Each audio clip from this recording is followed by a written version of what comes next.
Hello and welcome inside the Fargo Dome for Missouri Valley Conference football here on the KVLY KFYR Bison Television Network. North Dakota State, 5th ranked in the country, hosting number 22 Illinois State. Brian Shawn, Lee Timmerman, pleased to be with you. Ryan Gellner will join us from the sidelines here momentarily. And LT, both of these programs in many ways were devastated by the loss of the fall season, players moving on. And it's really the offenses, I think, on both sides that really need to do the most catching up. Yeah, and I think it's manifesting itself in the quarterbacks a little bit. I know Zeb Nolan for NDSU, not as efficient as the Bison want him to be. Much better last week. He was 10 out of 15. And Tyler Roll just said flat out, if we can't move the ball through the air, we're going to struggle. Bryce Jefferson on the other side, well, I'd say he struggled in terms of passing the football. He's at 46%, and he had 3 long bombs against USD. That part worked, but UNI took it away, and then he's been in scramble mode a lot lately. And Illinois State already with 2 losses here on this young season. Really can't afford to take a third if they have any hopes of the postseason. The Bison, a 30-game home winning streak here at the Dome. We'll have the kickoff between the Birds and the Bison coming up next. Get your horns out!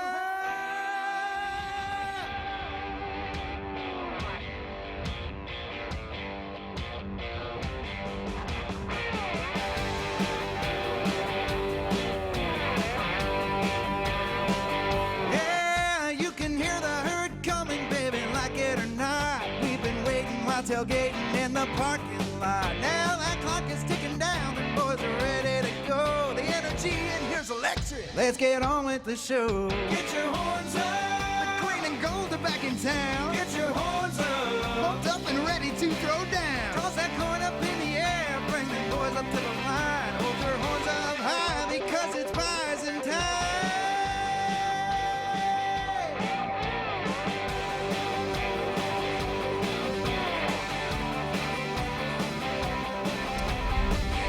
North Dakota State, Illinois State.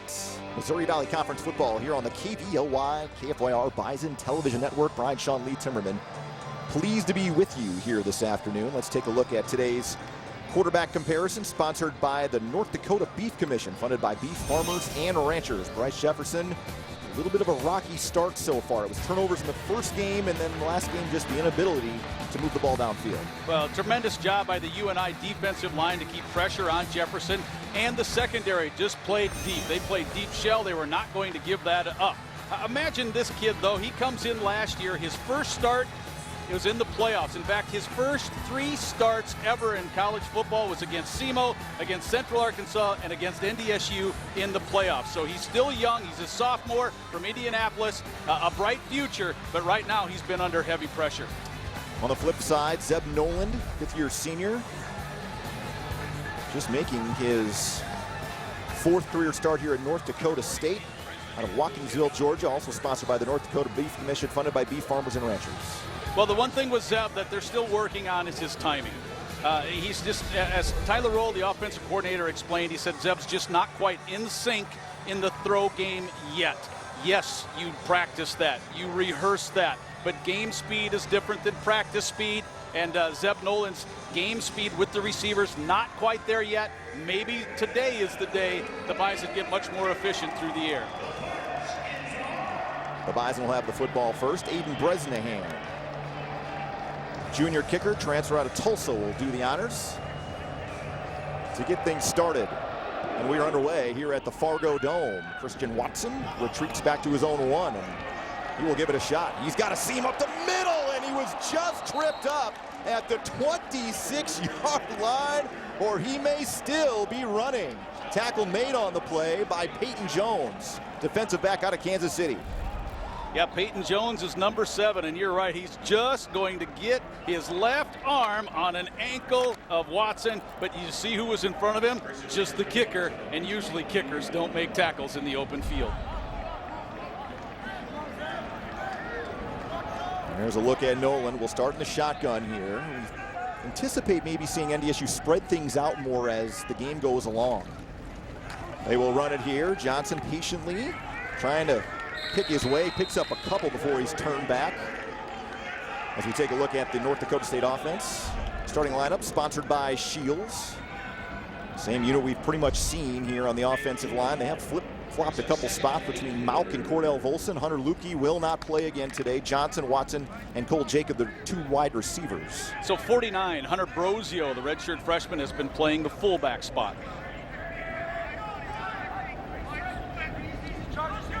Second and 7. They give Johnson forward progress up to the 31. He'll get it again. This time another strong crease, but boy, it closed quickly. Zeke Vandenberg got in there to take him down for no gain. Take a look at that defense for Illinois State. They can be pretty stout. Very experienced linebackers. Vandenberg, one of them. Sponsored by Shields. Ridgway in there, Dinga in there, and Jacob Powell moving from tackle to end just because they're so thin on bodies on the defensive front. Most experienced guy in the secondary, Charles Woods, talented corner. Yeah, 3 of the 4 starting DBs from this team are gone. One of them transferred, and the other ones are kind of looking at maybe a shot at the NFL. So they were very good on the back end last year. Nolan running out of time, throws it up, but it's underthrown and it's intercepted. Nolan had a man open, but he took a shot as he let it go, and the pick is made at the 46. Well, I know defensive linemen don't get credit for interception assists, but yeah, you have to give one here to Jacob Powell. I think it was 96 Jason Powell on the Nodak Insurance Company replay. You see him come right on the inside. He got inside of Cody Mauk, and yeah, there's not much a quarterback can do when you get blasted like that. The ball's going to hang up in the air, and it's an easy interception, and Illinois State gets the first turnover. That was Charles Woods coming up with the pick. His 5th interception here in the last couple of seasons. He had 4 in 2019. Short field here for Bryce Jefferson. Quick snap, hanging in the pocket. Now he's going to take off and run, and is tracked down from behind. Maybe got a yard as Spencer Wagee came back from the backside to take him down. There's a look at the Isu offense. Starting lineup sponsored by Shields. Hillman is a giant, 6'10", 325. Don't see many guys like him. Grimes coming off an ACL tear. Rutkevich, Nagel, Philippe Brown, a redshirt freshman tailback. They will pretty much have 2 redshirt freshmen carrying the load here in the backfield most of the day. Brown, nowhere to go. Lost 4. Bison brought everybody, and getting there first was Jasir Cox.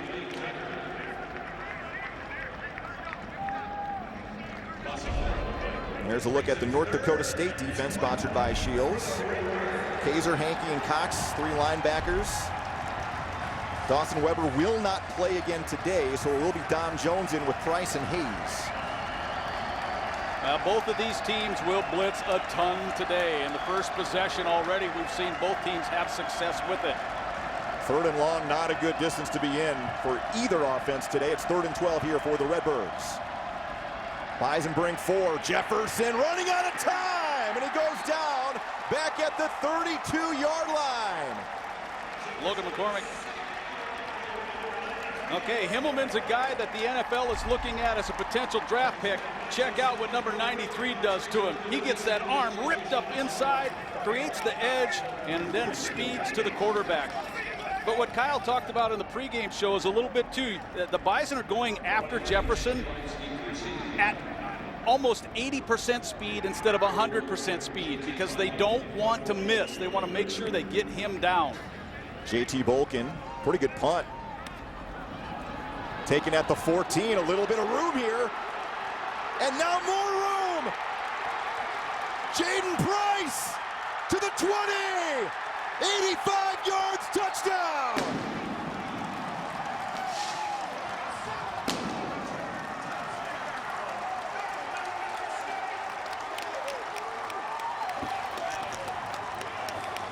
Oh, great shot, guys, from the booth. You see the coaches, how excited they are. Special teams would play such a huge role in the win last week in Springfield. And now right off the bat, your first points today come from special teams, and Illinois State knows they have to be a little leery here of Matt Entz going for the 2. We've seen Entz mix it up on special teams quite a bit here over the first few weeks of this season. Fake punts, 2-point conversions.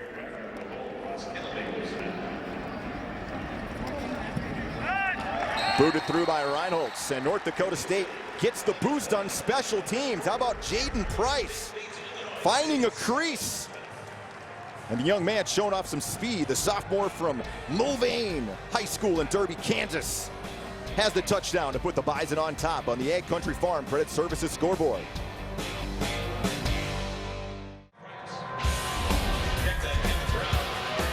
Today's game is brought to you in part by Shields. Open water is on its way. Make sure you're ready for spring fishing with a visit to Shields, in-store and online at shields.com. What a jolt. Oh, there's nothing better for your team when special teams can do something special like that. Yeah, 10 seconds on that run from Jaden Price, 85 yards on the return. Young man they're really excited about on the defensive side of the ball at corner as well. Nicely angled kickoff comes down at the 7-yard line to Braden Price, and he is taken down at the 19-yard line. Good coverage by the Bison again on special teams. Julian Wodarczyk got in there to make the stop. Let's take a look at it. Nodak Insurance Company replay. Price that makes a really nice cut right there. His feel to get away from the punter. And the previous long punt return of the season, 26 yards by Braylon Henderson. The Bison have tried both Henderson and Price, and when something like that happens, that's what you see in the booth. Everybody's excited after something like that because you don't expect special teams points, and when you get them, the other team is so demoralized, and now this struggling offense has been and is in a hole. No room to maneuver again there for Philippe Brown. Bison defense a strong start, and we'll see a lot of different bodies in there for North Dakota State, and one of them, Braden Thomas, transfer from Mankato. Yeah, he's a North Dakota kid from Bismarck, started his college career at the University of Mary, sat out when he transferred to Mankato, and in 3 years in Mankato, he became their all-time leader in tackles for loss. He graduated from Mankato and has an opportunity here in Fargo. Second and long, no gain on that play. We'll try it again. This is a team, LT, that's trying to establish the run, but they just have not been able to do it, and that's a big reason why the offense has struggled. Well, that's exactly what Brock's back is, and Brock will tell you the first thing he wants to do is run. Now, why is NDSU's defense maybe more comfortable today against the running approach from Illinois State? Well, it's generally an I-back situation. What do the Bison do in practice? All year long, they go against teams in 21 personnel, 22 personnel. I'm talking what NDSU does in an I-back situation. So this is a defense comfortable against this style of rushing attack. Four split out here on 3rd and about 7. Both A-gaps covered up, and they both come. Here they come. Jefferson hanging in there, now escapes. Tried to dive ahead to get to the marker, but he did not get there. Came up a couple of yards short at the 26. Well, you talked about that bear type of situation with the extra defensive lineman. Well, that time both Kaiser and Hankey are in double A-gaps. And they both came. I figured one of them would break out of that. They didn't happen. And then I think the Bison got a little lucky that Jefferson tripped there because, I mean, to me, it looked like he was kind of heading toward first down yardage, but ended about 3 yards short. Bolkin on for another punt. This one angled towards the sideline. Fair catch is called for and made at the 33 by Price. And North Dakota State will have pretty good field position when we come back. 7-0 North Dakota State. Bison got a big boost on special teams. I'll see if the offense can get it rolling. 9:14 to go here at quarter number 1 from the Fargo Dome. The Bison defense, a good start. Illinois State 2 possessions, -6 yards so far. Zeb Nolan will operate out of the shotgun.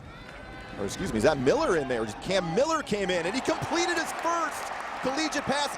Gorgeous back shoulder fade there to Christian Watson, who made the adjustment. And the Bison pick up a first down to the 45. How about the freshman from Solon, Iowa?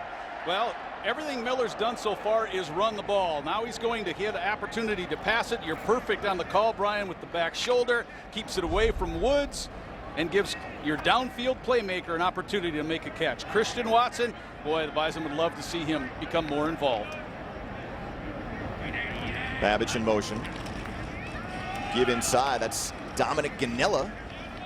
At first on the play there by Shannon Reed, a transfer linebacker from Tennessee. He's done a nice job coming in and fitting into this defense. Pick up of 2. Let's go to Ryan Gellner on the sidelines. Hey guys, a familiar face back on the sidelines on Illinois State's sideline. You probably remember running back Sam Ojuri, who starred for the Bison from 2009 to 2013, played in 51 games at running back for the Bison, 35 touchdowns. He's now a running back coach on the other sideline. It's a First International Bank and Trust sideline report, guys. Back up to you. All right, thanks so much. Yeah, Sam was a fun guy to watch. Double deuce. Had a big game in the national championship against Sam Houston. And that pass incomplete. Ganella, the intended target. Woods thought he might have had a second. That'll bring up 3rd and long from the 42. Here's a look at Sam. Shared a couple messages with him when he got the job. He was a graduate assistant for Craig Bull at Wyoming. Getting an opportunity here for a full-time head coaching job. Good for him. And even down in Frisco, joined us on our pregame show, our 90-minute pregame show from Frisco after he graduated. And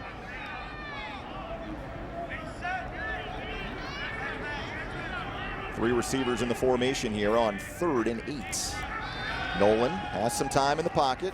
Across the middle, and Watson makes another reception. Zeb right on target with that throw, and that'll move the chains as Christian gets down to the 31. When you're able to step into it and release the ball on time, that's the one thing he does well here. Nice little crossing route. Woods has to honor the outside. Remember where Watson caught the last one? Back shoulder along the sideline. You're half a step toward the sideline. You bust him to the inside. Nice, solid, strong throw. Really, really deep safety helps. So there was really no help over the middle. Ganella right up the middle again. Closing quickly to make that tackle was Brandon Simon. Maybe a gain of 1. Let's pause for a word from At Gate City Bank. We're committed to making a difference every single day for our customers, our communities, and our team members. This is our team, and this is our field. Gate City Bank, for a better way of life, member FDIC.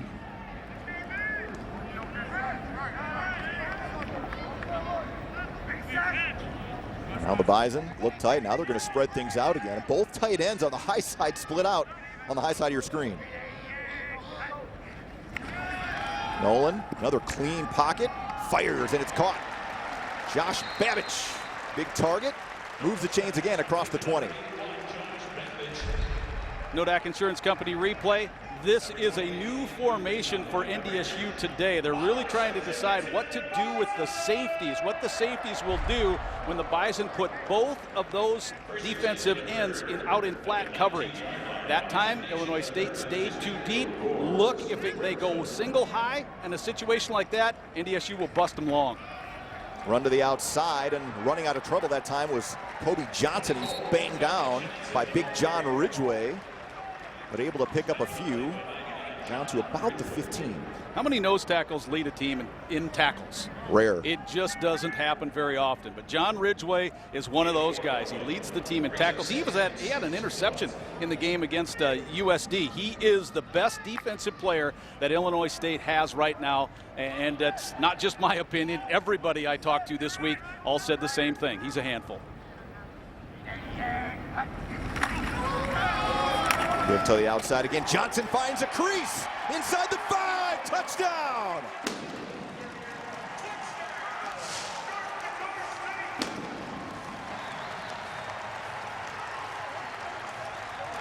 I thought I picked up with Zach Kubas doing a really good job setting the edge.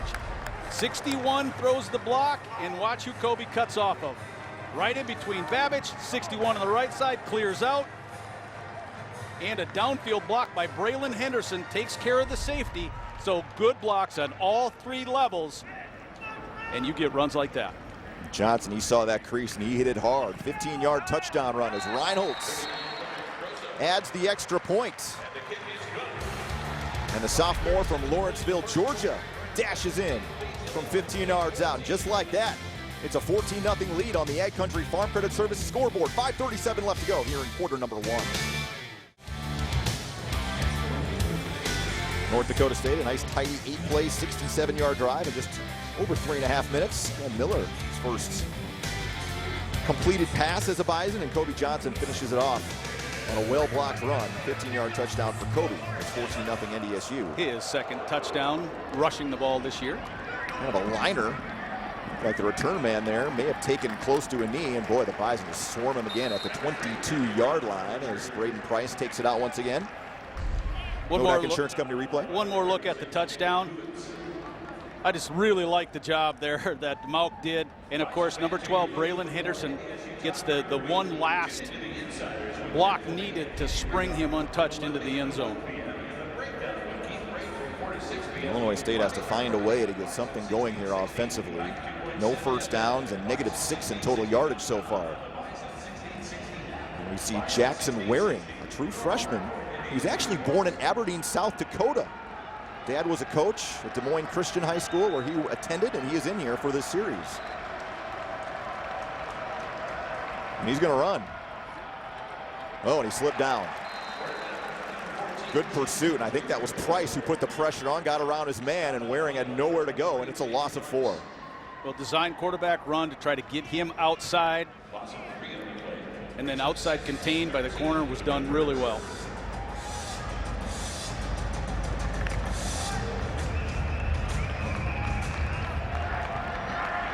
We could give you all the stats on him. 0 coming into this game. First carry for Nigel White, another freshman. Again, not much, just a yard. There you're taking a look at Bryce Jefferson standing on the sideline.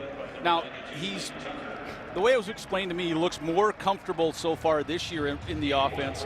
But the guy I talked with said they're worried about his confidence because last week against UNI, the offense just didn't have anything going at all. So he was kind of worried that if that happens again here today on back-to-back games, we'll see how Jefferson might react, and now he's out. Another 3rd and long for the Redbirds. Bison bring extra pressure. Pierce flushing him out. Waring running out of time as Kaiser drags him down after a pickup of just a couple. Let's pause for a quick word from the Bank of North Dakota.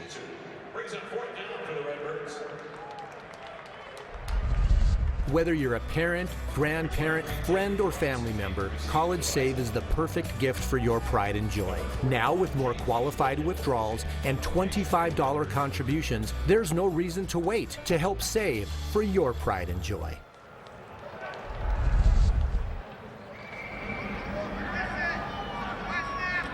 Bolkin on for another punt. End over end, kind of a wobbler. Price calls for the fair catch, kind of a short one up to the 39, and NDSU good field position again with a 14-point lead.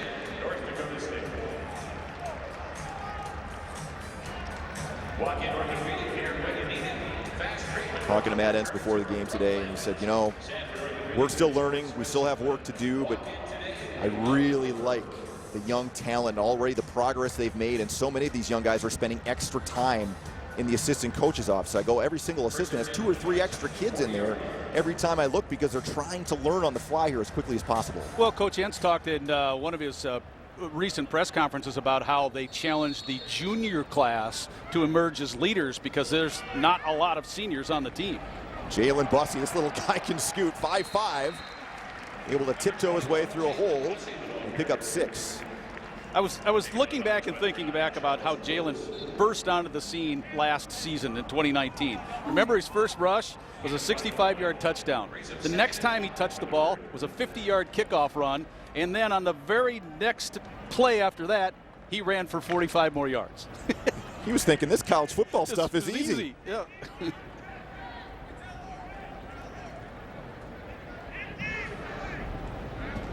Miller back out there at quarterback once again, and this time he's going to keep it on a QB run. Illinois State ready for it as they stack things up in the middle for no gain. We'll bring up 3rd and 4. Well, it must be what Illinois State has decided they're going to do against this particular look, because you saw Isbell, I think, come off the top of the screen. So as soon as the receiver motioned and vacated, he blitzed on the far side, came right off the edge behind him to try to catch the play from behind. And here's a 3rd down situation. 3 yards. This is where this Bison offense has really been working to make sure it can stay on the field. Got the tight ends out there, a whole bunch of them. Joe Stoffel out there. flag as the gift to Bussey, and he is able to get enough for a first down, but we'll have to check the flag.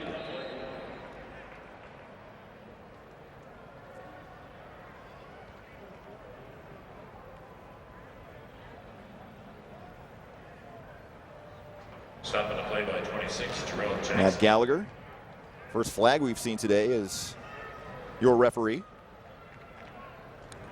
Offside. Defense. Number 5. Penalty has been declined. Result of the play. First down. So Vandenberg lining up off sides, and that'll give the Bison enough for a first down as they decline the penalty. Well, you talked about how, how good an athlete he is. NDSU recruited him. They wanted him to come and play the type of position that he is playing so well with the Redbirds. Also a captain on the team, plays to the field side. So whatever is the widest side of the field, that's the side that athletic young man will be on. So NDSU into Illinois State territory once again as we're under 2 minutes to play. Babbage motioning back. Play action. Nolan deep. Watson is open! Got it! Inside the 10, down to the 7.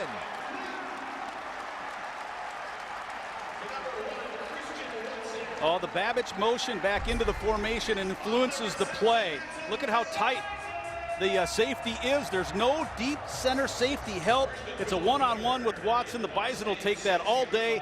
And Christian Watson catching the ball deep downfield, just what we've seen him do so many times over the years, and NDSU wanting him to get him involved down the field like that. But it was a great job by the offense to see where the safety was and then exploit it. Miller back in a quarterback as Ganella motions out to the high side of your screen here on 1st and goal. Miller gonna run again, cutting inside, turned back by Kenton Wilhoit at about the 4-yard line. Let's pause for a quick word from Advanced Business Methods. Trust Advanced Business Methods for all your print and document solutions. From multifunctional printers to managed print, ABM has the experience to keep your work flowing. Contact us today to advance your business. Christian Watson, big first quarter, 3 receptions, 81 yards already.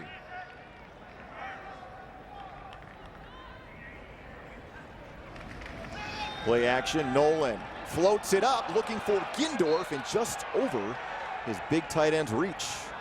Will bring up 3rd and goal. You see who was in there as a blocking back. That was Costner Ching, who was a tight end before he went over to play defense. He's the big man in the middle helping to block, and it just didn't seem like Gindorf was able to get much of a free release. He was contacted fairly hard at the line of scrimmage, trying to get him the ball at the back side of the end zone, but just didn't quite. He couldn't get his body in position to make the catch. Cam Miller again checking in a quarterback. Tyler Roll mixing it up here between these QBs in this first quarter. Give to Ganella up the middle. Did he get in? They're marking him down just short at the half-yard line.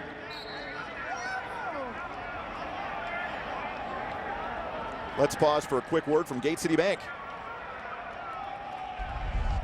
Teamwork, talent, dedication, leadership. At Gate City Bank, we're committed to making a difference every single day.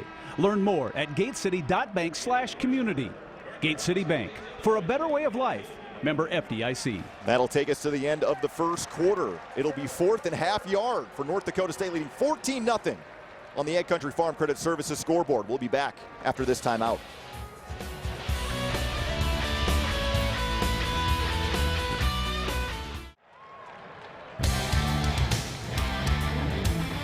Fourth and goal at the 1. Ganella, the tailback. They're going to give it to Ganella. Trying to push across. Nolan trying to give help, and he did not get there.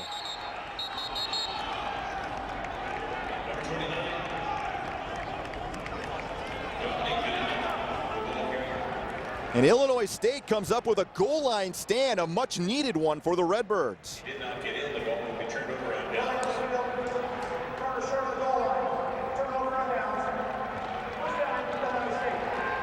Well, you have to give Nolan credit, though, for trying to give the extra push, the secondary push. But, boy, Dom Ganella stopped initially right at the goal line.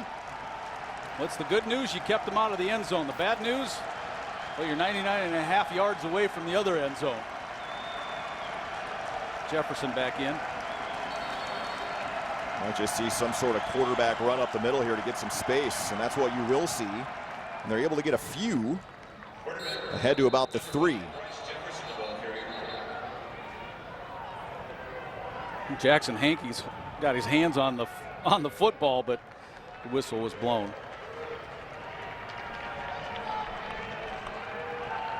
That really was a big stand. Had Illinois State given up another touchdown there, LT, with the way the offense has struggled, it would have been a long afternoon.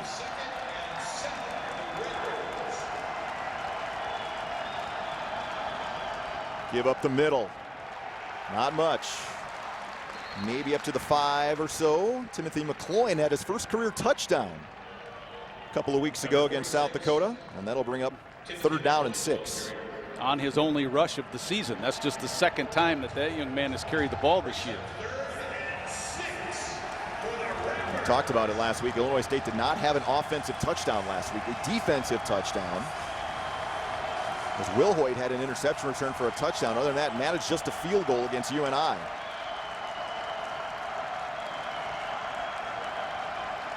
Jefferson trying to point out protection. See if the Bison bring pressure again. They bring 5. Jefferson hangs in there, and this time finds Tanner Taula, his big tight end, as he tries to run over Josh Hayes and picks up the first down for the Redbirds to the 25-yard line. Yeah, I like what Taula can do, and there was a missed coverage somewhere. Here's the 4th down play, and the surge from the Redbirds, and then Ganella gets to the line, but does not get across it. Well, you see a really good job by the safety. That was Clayton Isbell. And Philippe Brown, first time he's really had much running room at all. Jackson Hankey wraps him up after a gain of 5. Well, it shows you, Brian, what you see all the time. Defense helps the offense. How you stay out of the end zone. The team feels good. You get that jolt of energy. You're on the 1-yard line, a couple of first downs, and you're already out to the 30. So there's the defense helped the scoreboard, obviously, for ISU, but also helped put a little charge in the offense. Illinois State averaging about 140 rushing yards per game so far in their first 2. Now above the 0 mark at least after that run from Brown. Jefferson high, had a man open, but the pressure was coming again as he hit the turf. Looking for big Jacob Carl. God, that was kind of an H-back. Has slotted into the tight end position. Robert Gillum, another experienced guy at tight end, is missing this spring, dealing with a knee injury. They're throwing a lot of looks at Jefferson. Nodak Insurance Company replay. You'll see Kaiser in there, and I think it was Kaiser's the one that gets the big hit on him. But also Michael Tutsi was on. They were both lined up, so they put 2 guys through the same gap on the blitz. 3rd and 5.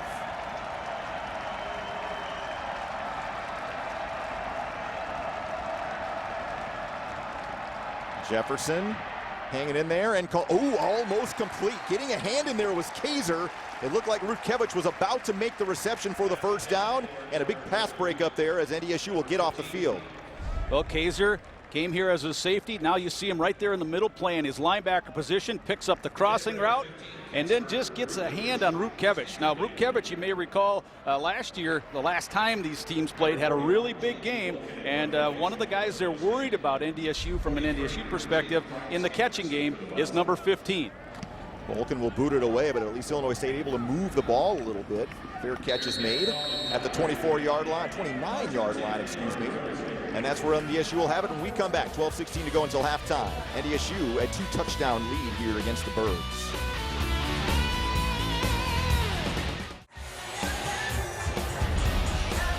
Today's game is brought to you in part by Shields. Shields is your Bison headquarters. Shop the exclusive Coaches Collection in-store and online at shields.com. First play for NDSU, give to the outside, trying to cut off some blocks. Not a lot of room to maneuver that time for Kobe Johnson. He is wrapped up by Simon after a game of 1. Let's go to Ryan Geller on the sidelines for a First International Bank and Trust sideline report, Brian. Jake Reinholz, the starting kicker for North Dakota State, kicks extra points, guys, is on the bench for North Dakota State. No comment from team doctors. Of course, Reinholz dealt with a hamstring injury a year ago. For right now, Griffin Krosa, the backup, got some experience a couple years ago, is the kicker for North Dakota State. Brian? All right, thanks so much, Ryan, and you hope it's nothing too serious. Reinholz missed most of last season with that. Nolan, quick drop, gets it out to Babbage. Pressure coming on the edge that time as Nolan got rid of it. We'll bring up 3rd and 2. But if you're going to get Babbage on the middle linebacker, you'll take it every time. Will Holt is the guy who was trying to guard number 81 in that particular instance. Just 2 yards shy of the first down. T. Roll was talking to us last week just about how Christian Watson and the 2 tight ends just need to get the ball, and we've seen it so far today. Gindorf was the intended target in the end zone that didn't go. Babbage with the catch there. Watson a deep one down the middle on a post. So far that's working well.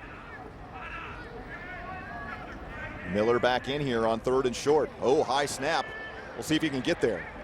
Puts his head down, needs to get to the 39, and I think that's where they're going to mark him. Yeah, he got it. Let's pause for a quick message from Shields.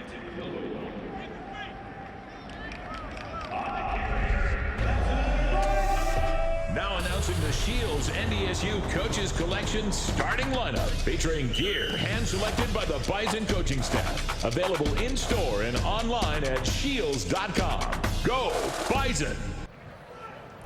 That's the first time that Sundell has had, I think, a snap that was really way off target. He's been really good in the games, struggled with that a little bit in practice. Nolan, double move here, looking deep, just out of the outstretched hands of Cole Jacob. Pretty good coverage on that play by Woods. Yeah, you want to stay on the hip of the receiver. And if as the receiver you can gain a step, just a little bit of space, that means you did your job. But Woods was right there. Charles Woods, 15 starts at corner last year. He was 2nd in the Valley in passes defended. They picked on him. Teams did a little bit last year, but he's the veteran this year. 4 pass breakups this season so far, and 8 tackles.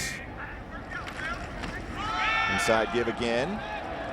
Well, look at that little guy scoop. Man, is he so hard to tackle. It just squirts through so low to the ground, and a nice pickup there for Jalen Bussey. Nodak Insurance Company replay. Jensen with a really good job of moving his man upfield. And Bussey coming into this game, 20% of his touches have ended up in touchdowns. And I mean, we're seeing why he averaged about 10 yards a carry throughout his senior year of high school. So explosive, and we've said it before, we'll say it again, he is so small that it is very, very difficult for the defenders to find him.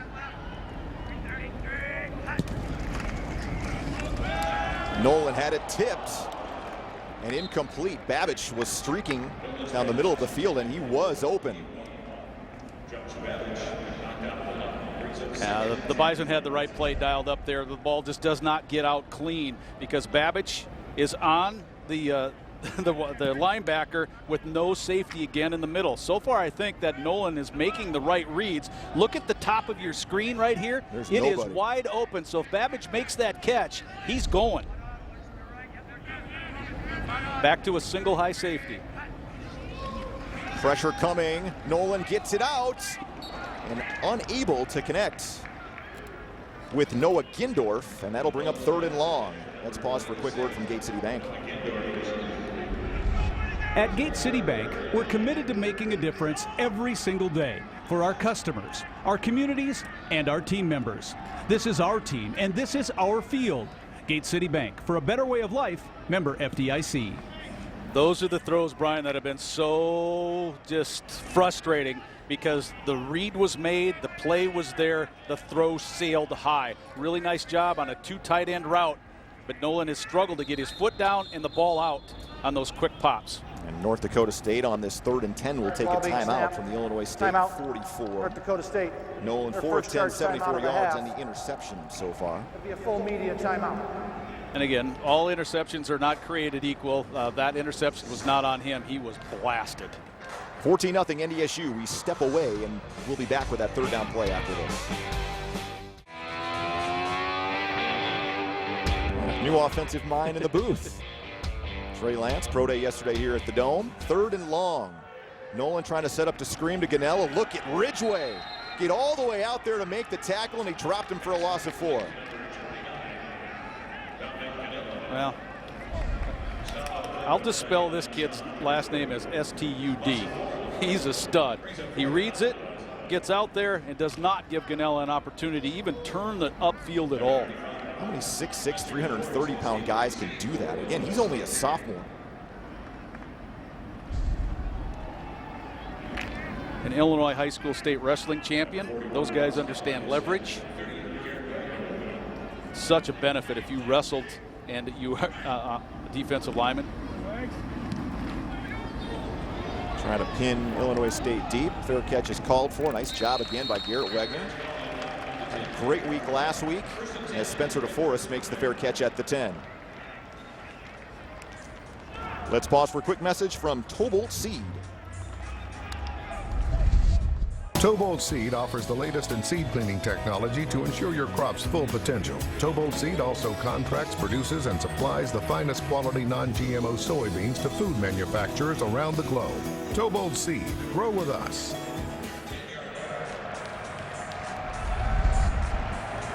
Illinois State backed up once again. Started their last drive at the 1-yard line after the big defensive stop. To give outside. Some pretty good room to run that time for Jaylen Carr. And this guy, Jaylen Carr, I'm so glad he got a carry, LT. This guy is a bad man. He is a high-level black belt. He was on the USA kickboxing gold medalist, junior gold medalist team back in 2016. I went and looked at some of his YouTube stuff. He is a bad dude. He's winning. Let me tell you. Is that what you're saying? Oh, my goodness. I'm not going within 50 yards of that guy.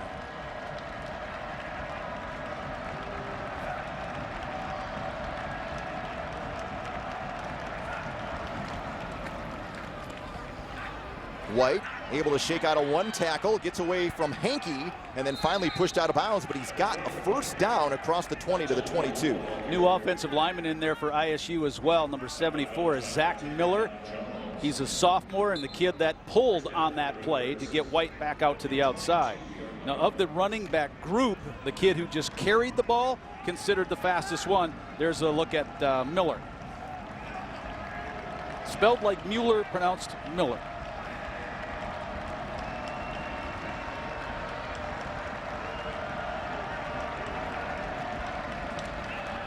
Quick drop and through the hands of his intended target. Looked to be a little bit high, but not too far off target for Trayshawn Watson, freshman wide receiver out of Antioch, Illinois. Nodak Insurance Company replay. Take a look at. There's the Miller gentleman we were talking about. Jefferson was able to get the pass off on time, but he certainly paid for it. And that, as a defensive line, if you can't get the sack, you love to get the quarterback to the turf. Delayed handoff. He lost the football, but I think White got it back. Coughed it up, picked it up, gained 11, got a first down. Well, the oblong shape of a football, you're never quite sure how it's going to bounce. This one's just like a basketball. Bounces right back up to him. Dom Jones was trying to close on the play. And then White is able to pick up the first down. Almost disastrous, and it's a play that goes unnoticed now because not only did you cover it up, but you finished the play to get the first down. The Bison were definitely trying to get after it with Jones and Hayes. First down from the 33. Jefferson dropping it off, catch is made. And Illinois State a little bit of momentum here on this drive and certainly a little bit of rhythm. Pickup of 7. Reception made again by Watson. Trayshawn Watson. Stopping the play by number 3, Jazir Cox. Well, this series so far, just in terms of the timing and how snappy the throws are coming out, it's been the best that the offense for the Redbirds has looked so far today.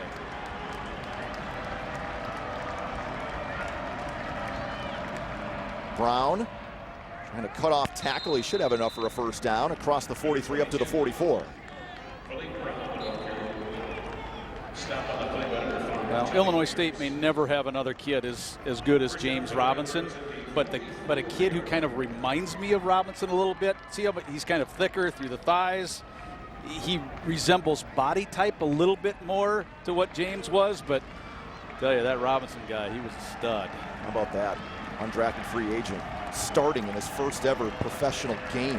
Yeah, almost 1,900 rushing yards in the NFL for James this year. Unreal. Oh, a lot of room up the middle. And scampering free. And finally taken down by Dom Jones as White busts a big one. And a big explosive play to the NDSU 24-yard line. It'll be interesting to see here. Nodak Insurance Company replay. Kaiser on a blitz on the inside. You saw Tutsi on a blitz as well on the outside. The Bison have run dual blitzes like that from those two guys, and Illinois State had the right play called at the right time to take advantage of the linebacker and the safety who both vacate. Jones was the only one left, and he made the tackle. Jefferson trying to get out of trouble, throwing across the middle, intercepted. Dom Jones has the first of his career, and he's still on his feet. And the Bison come up with a big turnover as Jones takes it back to the 30.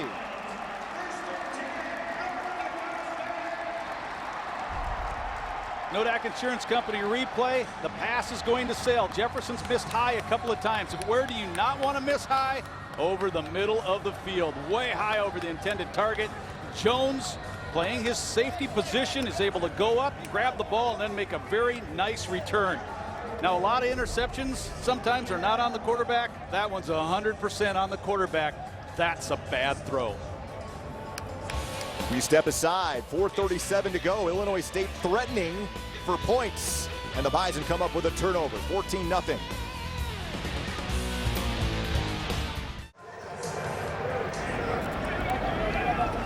There's a look at Dom Jones at a fumble recovered last week. First career pick here to stop the Illinois State momentum, and now a little counter to Jalen Bussey. Knew where to go. Excellent job defensively again this time. It's the linebacker Simon making the stop. Here's the guy I want you to keep an eye on. It's not the guy who has the interception, but as we roll this, you will see how Jazir Cox influences the play. Jefferson's flushed. He has to get it over the linebacker, but well short of his intended target. The pass sails, and Jones is able to pick up the interception. Dom Jones, one of those guys that's spending a lot of extra time and really being mentored by Dawson Weber. Kind of like Weber was mentored by James Hendricks last year. Give to Watson. Not much room again. Josh Dinga turned him back. It's another loss, and it'll be 3rd and 15 coming up. Now, Watson had one rush, and he's still down. Your most dynamic playmaker right here is on the turf. Christian Watson, the junior preseason All-American from Florida out of Plant High School.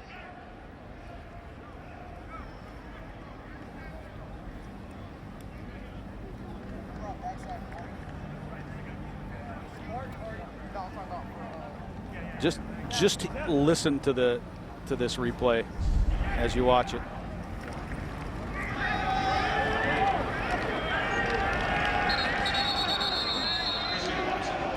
Get whacked in the head, maybe? Looks like it, but it seems to me he's favoring a leg.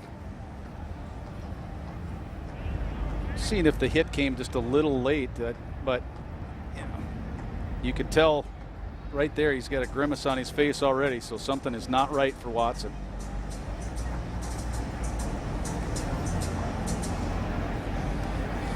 Just checking to see if one of these legs maybe is planted, kind of rolled up a little bit on the downs. As he's going down, Dinga had him corralled. It did look like he got popped in the head too, didn't it? Yeah, it did. Just at the very end, it looked like somebody kind of dragged him back. Yeah, there looked like a foot that kicked him in the shin, but then right there, maybe. Isbell's the last one who comes in. I don't know.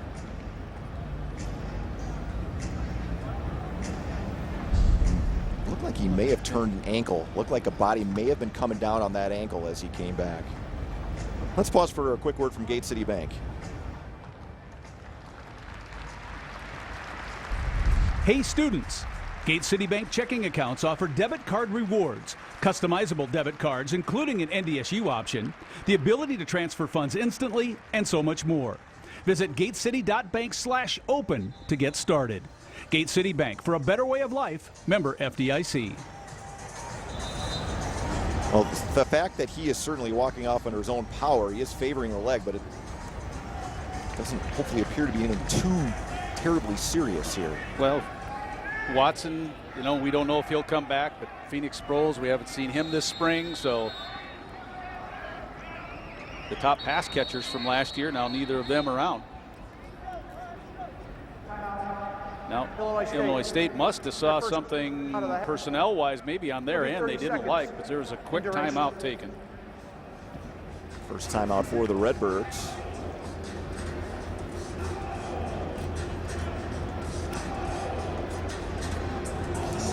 As we take a look at Brock's back to LT, guy that in the Valley now in his 12th season has been doing this for quite a while. 84-52. He's just 2 wins shy of tying Howard Hancock for most wins in Illinois State history.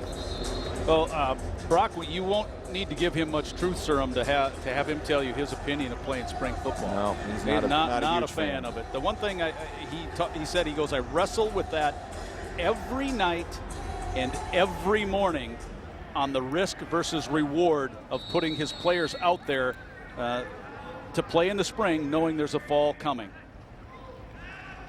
Nolan slings it out. Pass is complete. Won't be enough for a first down. Gindorf picks up about 7, and that'll bring up a punting situation. And just one more thing on that conversation, I guess, with Brock's back. He had a kid, Jason Lewan, one of his best defensive linemen. Same scenario that the Bison experienced with Seth Wilson. He's injured. He got injured. He's going to miss this spring. The severity of the injury will not allow him to play in the fall either. So you lose the kid for 2 seasons, basically. And that was the risk. And you just hope you don't see a lot of that in FCS football here over the next month and a half. Ooh, that's a beauty. Wow, Wegner driving back the returner all the way to the 15-yard line. And there is nowhere for Spencer Deforest to go. Ball still loose. Is Destin Talbert on top of it? It looked to me like Talbert was making a move for a football that was on the turf. I think the Redbirds will keep it, but Talbert at the tail end of this, watch number 6 at the tail end of this. I think the ball does come loose a little bit. Oh, that ball's out. It's out, but does he corral it and keep it? I don't know. Does he still have it? No, he does not. That's a loose ball. And I think the Redbirds did get it, didn't they? Yeah. Oh, that could have been a disastrous finish to this half. Yeah, Destin Talbert and Frankie West were battling for it. It looked like West was the first one there. Well, Wegner did his job. That was a booming punt. Just the sound of that ball coming off his foot. Boy, that was, you're right. It echoed in this building. 59 yards officially on that boot from Wegner.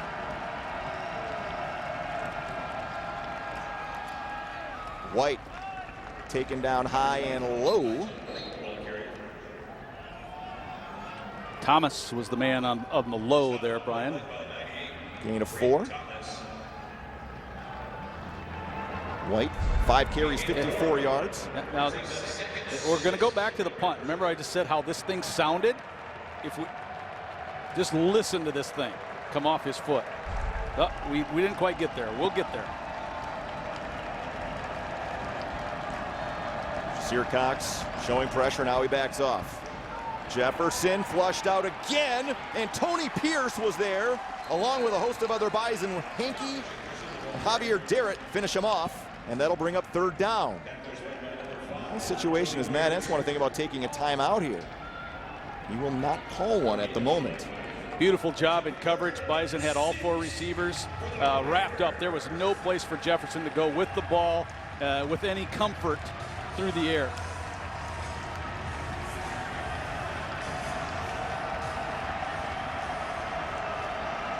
Illinois State 1 of 5 on 3rd down in this first half. Bison coming again. Oh boy. And it's Pierce getting in there again. And now Mad Ants will take a timeout as that brings up a punting situation. Well, the two defensive ends are going to line up and just meet at the ball. Here comes Pierce. He ducks under. Again, this is a kid, a 71 Himmelman who believes he has an NFL future. He just got busted big time on the inside. And then also Braden Thomas ran an X on the left end. So both of the ends with inside pressure taking advantage of the softest spot of Illinois State's interior. Himmelman just had no help on the inside. Very well done. NDSU's had some success with those types of things on the inside. Last week against Missouri State, it worked great. And the defense is rolling with it pretty good here today. Well, special teams has really been good for North Dakota State here today. We'll see if Mad Ants maybe send some extra bodies to try to block this or set up a return. Price, of course, has the 85-yard touchdown return. Now, Grant Olson told me that they have a little block package in today. Interesting. Look for number 26. It's set up for Kaiser. Nope, they don't use it here. Wobbler. Price lets it bounce. Ooh, that was dangerously close to touching a Bison. Did it. Cole Jacob was the one right there. Illinois State is saying they got the football, and they do. Did it bounce into Cole Jacob? I thought that was who was that. Nodak Insurance Company replay. See if 89 caught his foot. Yep, it looked like it hit his left foot. Obviously, Cole didn't know the ball was there. It was touched by the defensive or by the receiving team. It is a live ball. Redbirds cover it up. And they may take a look to make sure this didn't hit a Redbird first. Team recovered by the kicking team. Nope. First down, nope. Illinois State. Dylan Gearhart was the guy that got on top of it for the Redbirds. And a big turnover here as ISU in the next 106 and 2 timeouts has a chance to finally get some points on the board.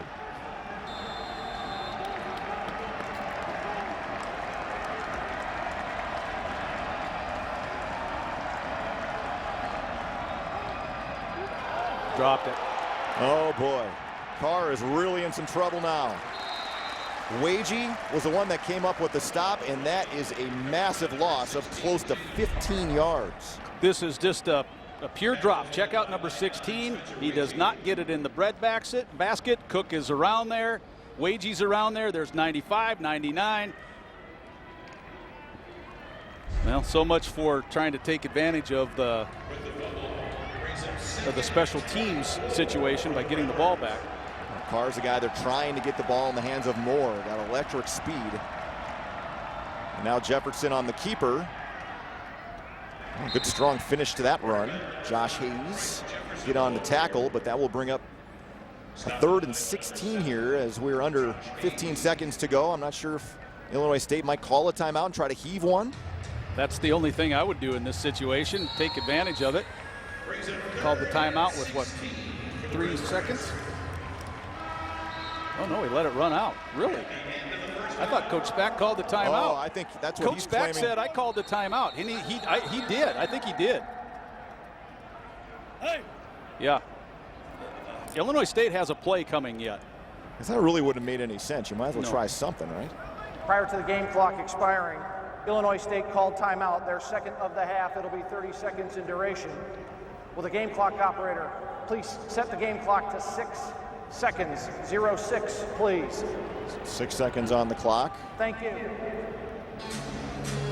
And we saw this work out pretty well for NDSU a couple of weeks ago. It did right before the half. And they have I don't know, because NDSU threw it up and they, toward a tight end, Babbage, who tipped it and Lippy caught it. Lippy, rather. They do have a 6'6" tight end, Howla. And he's out there right now. And he's in the middle of the triple formation off to your right. One of the other long bodies, Tristan Bailey. He's a tall kid too, slender kid, a sophomore, number 89. We have not heard Austin Nagel's name very much. Here's that bunch formation, 2 tall guys in it, 1 small guy.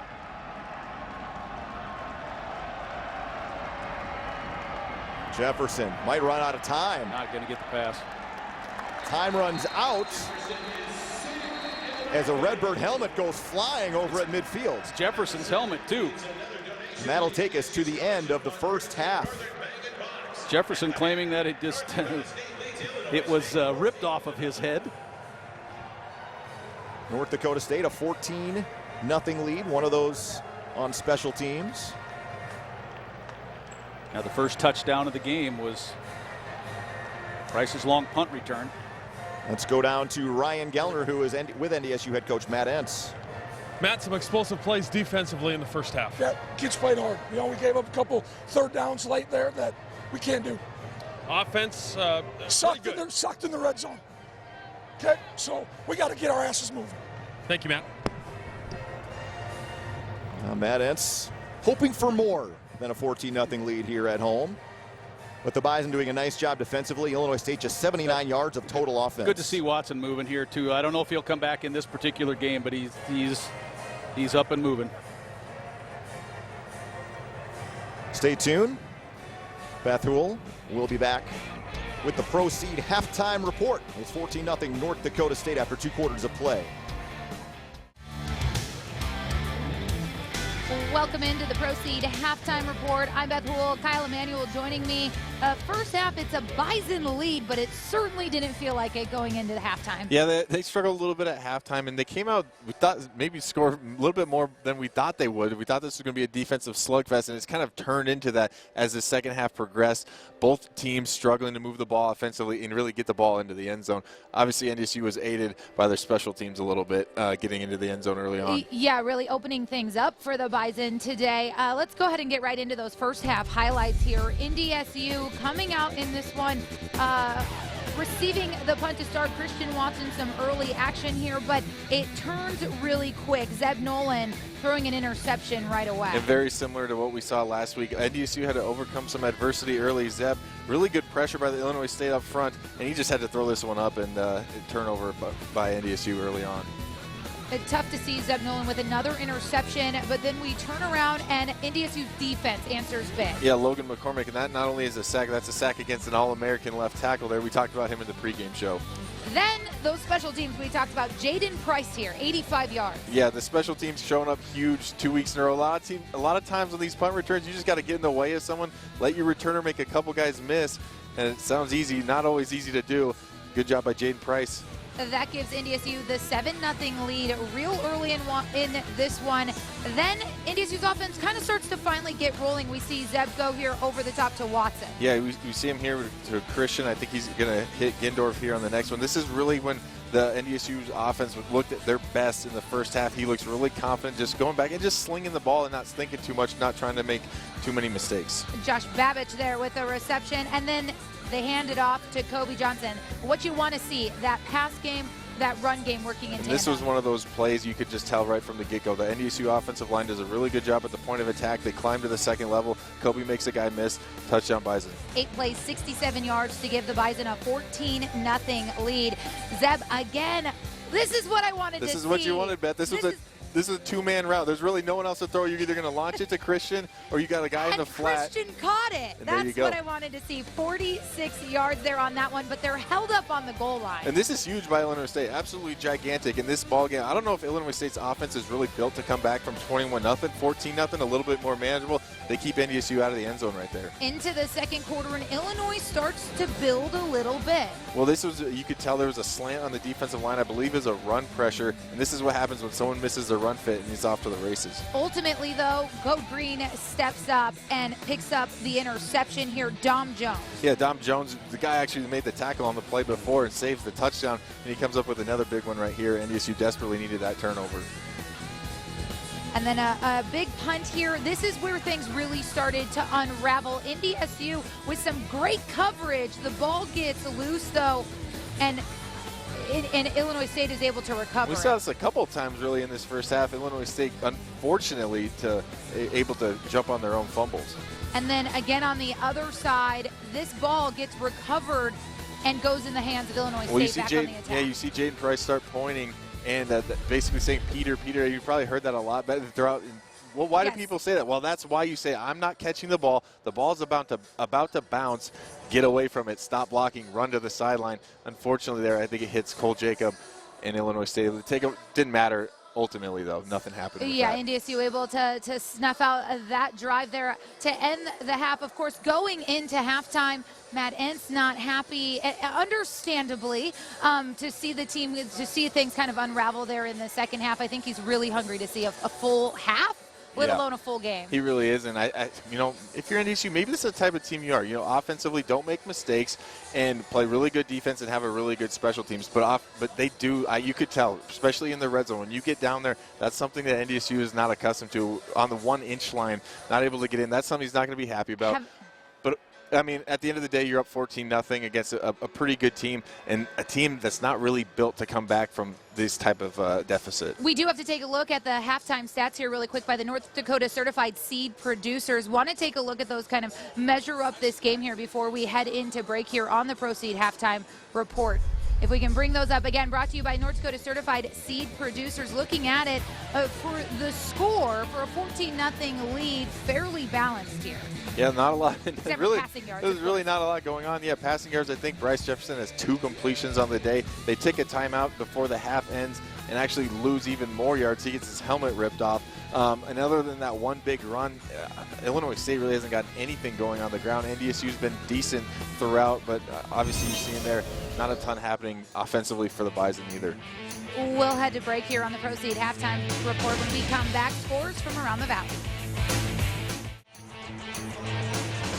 Welcome back to the Proceed Halftime Report. Devin Fry here at the Fargo Dome, looking at scores around the Missouri Valley Conference. Couple finals right off the bat. Southern Illinois squeaking by Northern Iowa 17-16. North Dakota moving to a perfect 4-0 to start the season, defeating Western Illinois 38-21. Currently on right now in the fourth quarter, Missouri State up 27-24 on South Dakota, while SDSU leads Youngstown State 16-7. We'll be right back here from the Fargo Dome, and the Bison lead 14-0 against Illinois State.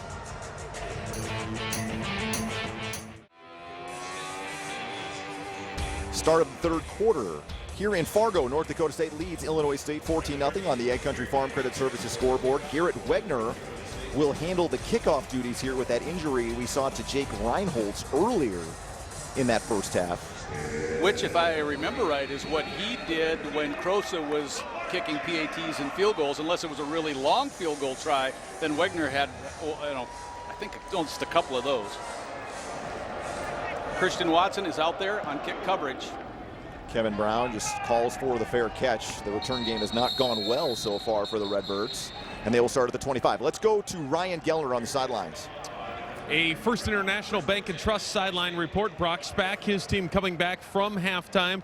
Coach Spack says they're just dealing with young players right now. He's quite frustrated with how the offense has responded. He said, we get drives together, but then, in his words, we just self-destruct, and we do it time and time again.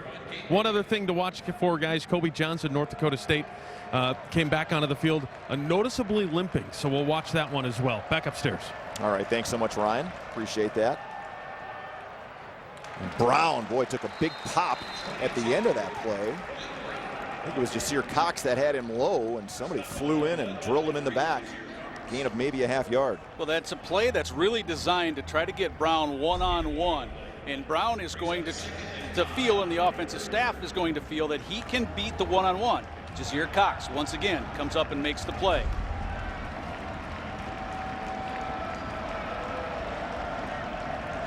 A 32-yard run by Nigel White. That accounted for most of the running attack. This ball is tipped up, tipped again. Wagey got a hand on it. And Taula went up and battled for it. Hankey was over there, and then I think it hit off Taula again off his back and dropped to the turf. Nodak Insurance Company replay, 99. Wagey's the one at the line of scrimmage that got the hand on it. And both the two linebackers. And look at that double blitz. It's coming again. Those two have come a ton. And I'm talking about 25 and 26. It's Tutsi and Kaiser. There's Wagey who got the tip. Third and a long 9 here for the Redbirds. Jefferson hanging in there, throwing it deep, one-on-one. Receiver fell down. Was it caught? No. No, Jaden Price had the coverage, did not give up his inside leverage, As the receiver tries to make a play on the ball, has to bow just a little bit and can't quite get there. Jabari Kepera was the man that he was looking for, and I was just making sure this ball actually hit the turf because it bounced. Oh, you think it might have bounced off his hand? Well, that's what I was looking at. Right? No? Too late. It's too late, but wow. Look, it was close enough. Now that would have been a completion. Take a look. Kepera is going to dive. Watch his right hand. No, I think it did nip the ground. It just nicked the ground. It was close, though. Rutkevich was right there to grab it just in case. Jaden Price does call for the fair catch at the 38. NDSU good field position here again. Well, that's what North Dakota State's defense wants to do. You know Illinois State, because they deferred off the initial coin flip, gets the first ball. They had all halftime to try to figure out what to do on that offensive possession. The Bison got 3rd and long. They had a 1-on-1 coverage, a heave and hope situation, and looks like Cam Miller's going to start at QB here. Oh, another mishandled snap. It ends up in the hand, I think, of Kobe Johnson, and it's going to be a loss on the play of 4. Sundell snaps a little high. Now, the one thing you do not want to have if you're the guy snapping, you do not want to change the eye level of your quarterback, ever. You want it to be right in the middle of the chest. If he has to look up to make a play or look down to make a play, then everything on that snap is blown up a little bit. Jaylen Sundell, the first time that he snapped as a center in his entire life was the first game this spring. Remember that. So 2nd and 14. Nolan has some time to survey. He's going to throw it deep. Watson back out there, hanging up in the air, and it's intercepted again. Yeah, it is. And I believe it's Woods again. Oh, I thought it was number 8, maybe the linebacker, but it is Woods once again. Yes, you're right. Charles Woods, his 2nd pick on a ball that's hanging up in the air. Nolan just needs to get this thing further downfield. As soon as the receiver has to slow down to make a play on the ball, that's when the defense has the interior position. Watson had him beat deep. The ball did not get deep enough. Turnover. 2nd interception of the day for Woods, and they both come on, frankly, on some throws that were just underthrown. Yeah, the first one again, Nolan got hit. That one, he had time to step into it, just didn't get it far enough downfield. White taken down from behind. Nice job getting in there again. Braden Thomas having a nice day so far from his defensive end spot. Let's take a look at the numbers for Bryce Jefferson. Sponsored by the North Dakota Beef Commission, funded by beef farmers and ranchers. Just 27 passing yards, just 2 completions. And again, he's been under duress a lot, LT. Oh, the Bison keep coming. They're running multiple blitzes. They're really throwing a lot of stuff at the quarterback. He's been hit a lot on passes he's gotten off. White, oof, he was smacked again. And Josh Hayes, I think, was the guy that came in there and laid the wood. Will bring up 3rd and 6. Josh Hayes has played in every game that he's been eligible to play in his college career. Coming down from his corner position, bang, that's a good hit. He gets past Nagel. Austin Nagel was trying to block him, and Hayes read the run right away, got inside of the wide receiver, and had a clean path to the running back. Illinois State, just 1 3rd down conversion in 8 opportunities. This is 3rd and 6.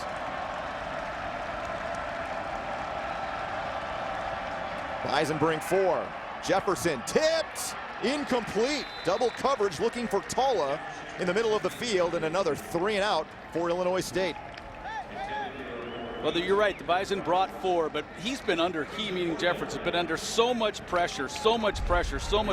Even though he wishes he could hold this another half-second count, he can't, because the internal clock in his head is going off. I need to get rid of this ball, and if I hold it the extra half-second to allow Tala to get free, but no, he had to get rid of it. Bolkin's been a busy man today. Another fair catch at the 31 by Jaden Price. We step aside. NDSU back on offense. 11:50 to go here in the 3rd quarter. Bison with a 2-touchdown lead on the Ag Country Farm Credit Services scoreboard.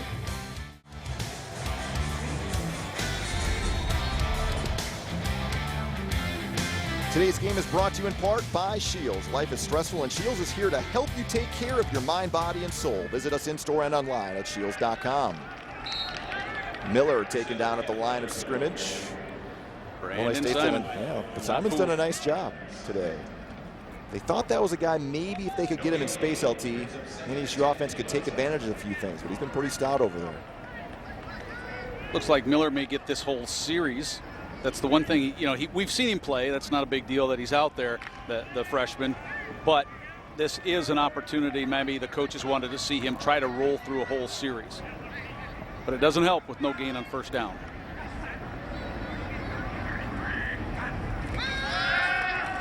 Miller under pressure across the middle. Oh, he threaded that one in there to Christian Watson. Wow, what a throw. Up to the 48-yard line. Randy Hedberg says he really likes his footwork. He needs it. See where the blitz is coming? Off to the right in the face of the blitzer. He's able to throw back across his body just a little bit, get enough smoke on it there to get to Watson. This is a tremendous job by a young quarterback. Again, Randy Hedberg, the quarterback coach, says, I need to keep reminding myself over and over and over again, this kid is a true freshman. So Bison able to pick up their 8th first down of this game. Not much push at the line. Tried to run power and just no surge. Tough with Ridgway in there. Gain of 1 up to the 49, and that's it. Let's pause for a quick word from Gate City Bank. At Gate City Bank, we're committed to making a difference every single day for our customers, our communities, and our team members. This is our team, and this is our field. Gate City Bank, for a better way of life, member FDIC.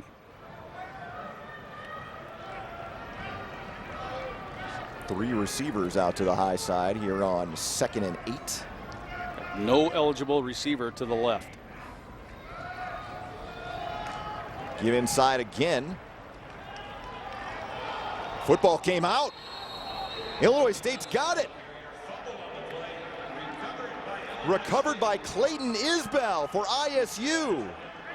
I thought Isbell was the guy that kind of spun him around. Nodak Insurance Company replays. Yep, 23, spins, rips, and then gets the ball out and lands right on top of it.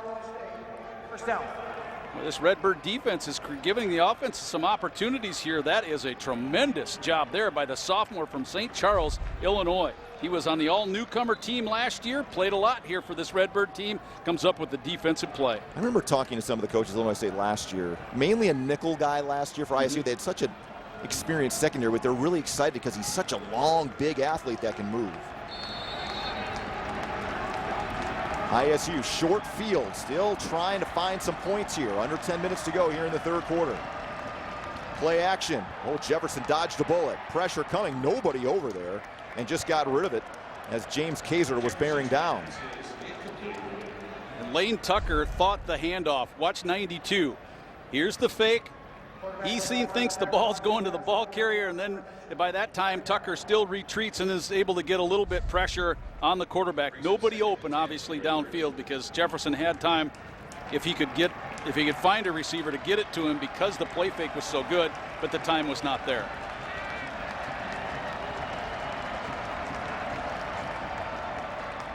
That's White again. Boy, he scoots through a hole, and another big run for Nigel White. He picks up 17 down to the 30-yard line. 26, James Kaiser on the stop. Let's take a look at the numbers for Zeb Nolan, sponsored by the North Dakota Beef Commission, funded by beef farmers and ranchers. 6 pass completions, does have the 2 interceptions, both by Woods. I was just about to say, Brian, that this Illinois State offensive line was getting handled, and all of a sudden, boom, they popped off that long run. Jefferson trying to buy time. Now he's going to take off and run. Room to run, and he's close to another first down, and I think he has it across the 20 down to the 19.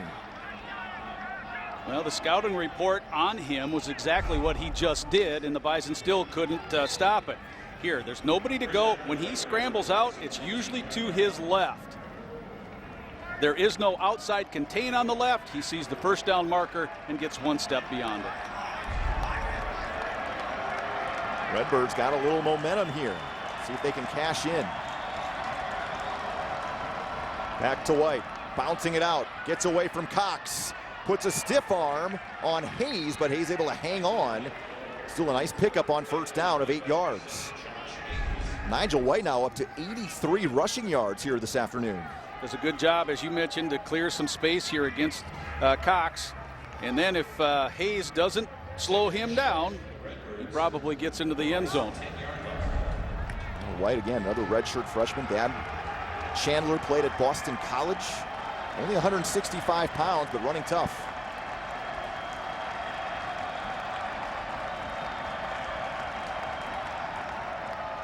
Feed 20 again. This time, not a lot of room to maneuver. Bison turning back. Jackson Hankey stuck his nose in there.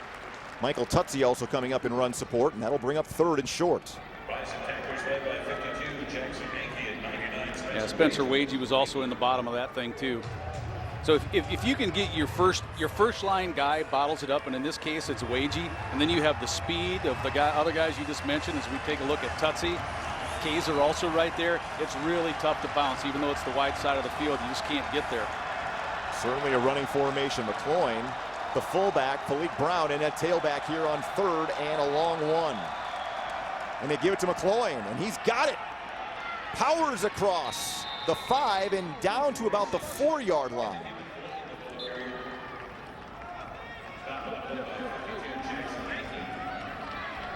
It probably goes without saying, but I'll say it anyway.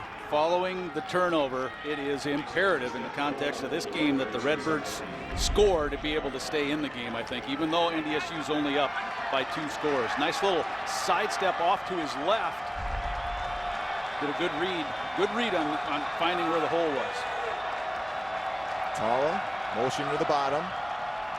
Jefferson swinging out. Tala open, touchdown!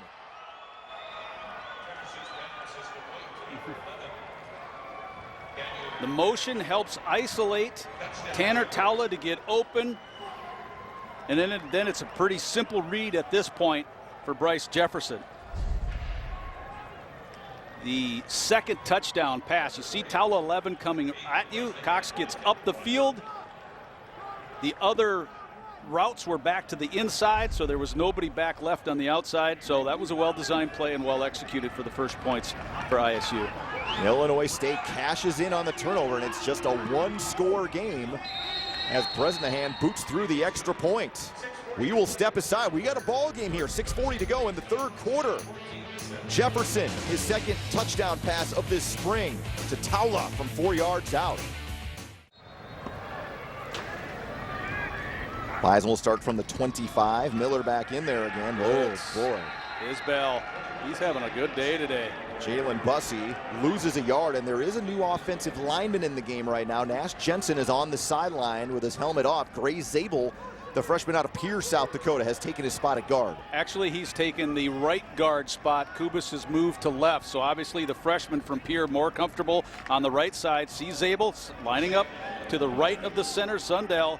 Kubis, 61, goes to left guard.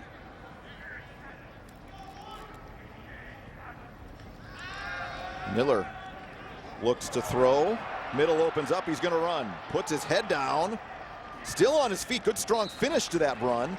Close to a first down, a couple of yards short. Guy that came in to make the stop, Shannon Reed, may have taken the worst of that.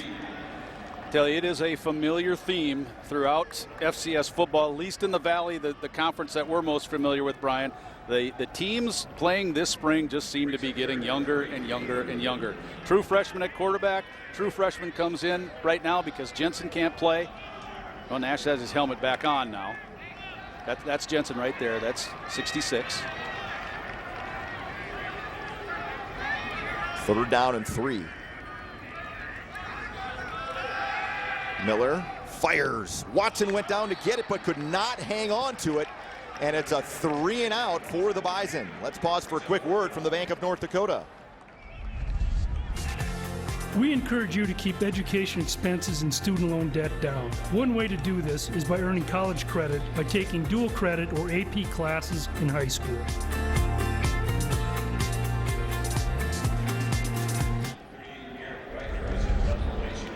Wegner on for a punt. It's not been too busy today. The Bison could use a boomer from him right here. Another good one. They got one. And they're going to let it go.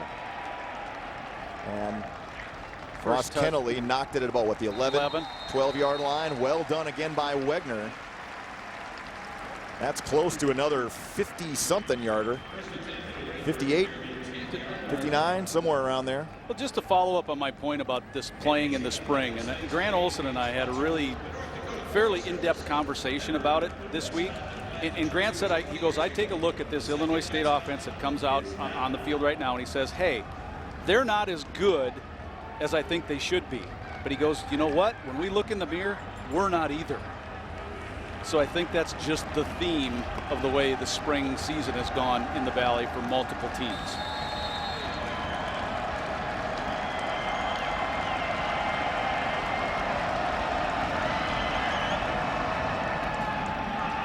Give to White. Bison ready for it this time. Nice job coming in there was Jackson Hankey. Read that one all the way. Gain of, I don't think anything. Back to the line of scrimmage, and that's it. You're watching a defense play right now that has zero respect for Illinois State's ability to throw the football. They are coming. They're coming hard. They're blitzing on passing downs. The blitz is coming on running pit plays. Forcing a passing down situation. Bison bring 4.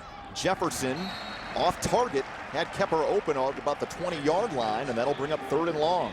I'm going to once again credit a little bit of the pressure that he's been under, because his footwork on that play was not good.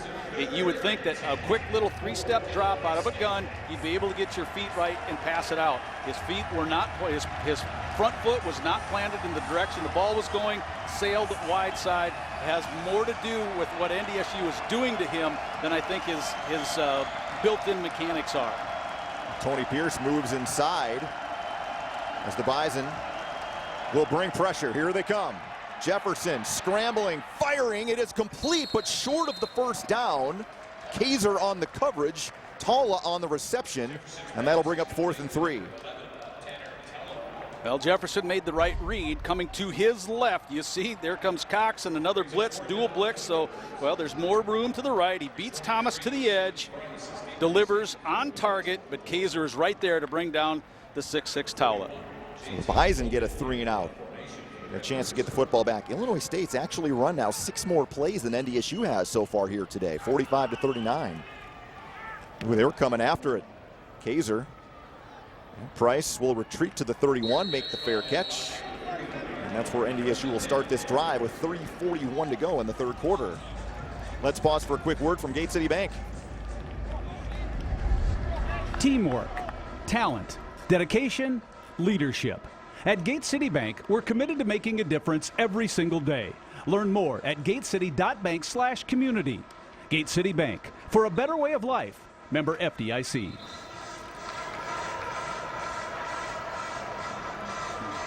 Cam Miller remains in the game at quarterback.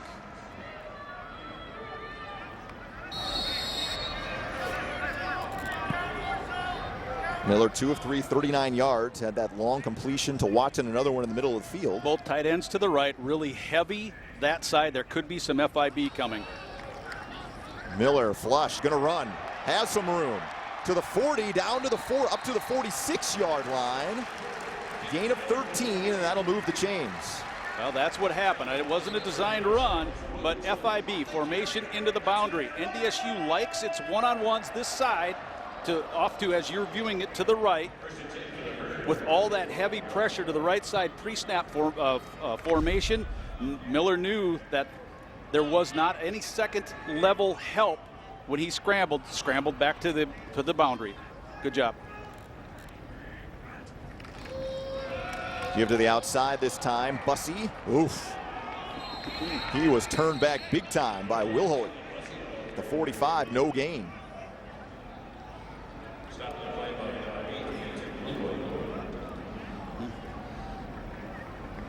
Nolan on the sideline, looking to see how the young freshman does with the offense. And that's where a guy like Cam Miller doesn't have the experience, LT, but he's got the legs. He can run it. He's got a strong arm, too. He had 28 touchdown passes his senior year in high school.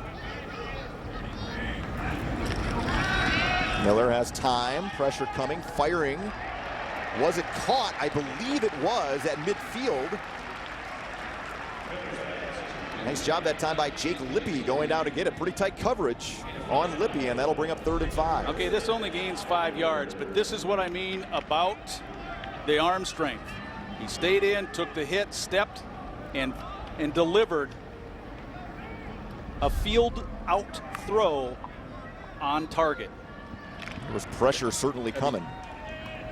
I mean, again, that gained 5 yards, but that was an impressive throw. Yeah, well, 3rd and 5 is a lot better than 3rd and 10. Illinois State bringing extras again, and Miller was hit as he tried to throw it. And Braylon Henderson, the intended target, and that'll bring up another punting situation for NDSU. Well, Clayton Isbell, the free safety on a blitz from the high side, comes untouched and is able to get to the quarterback, Miller. Here he comes.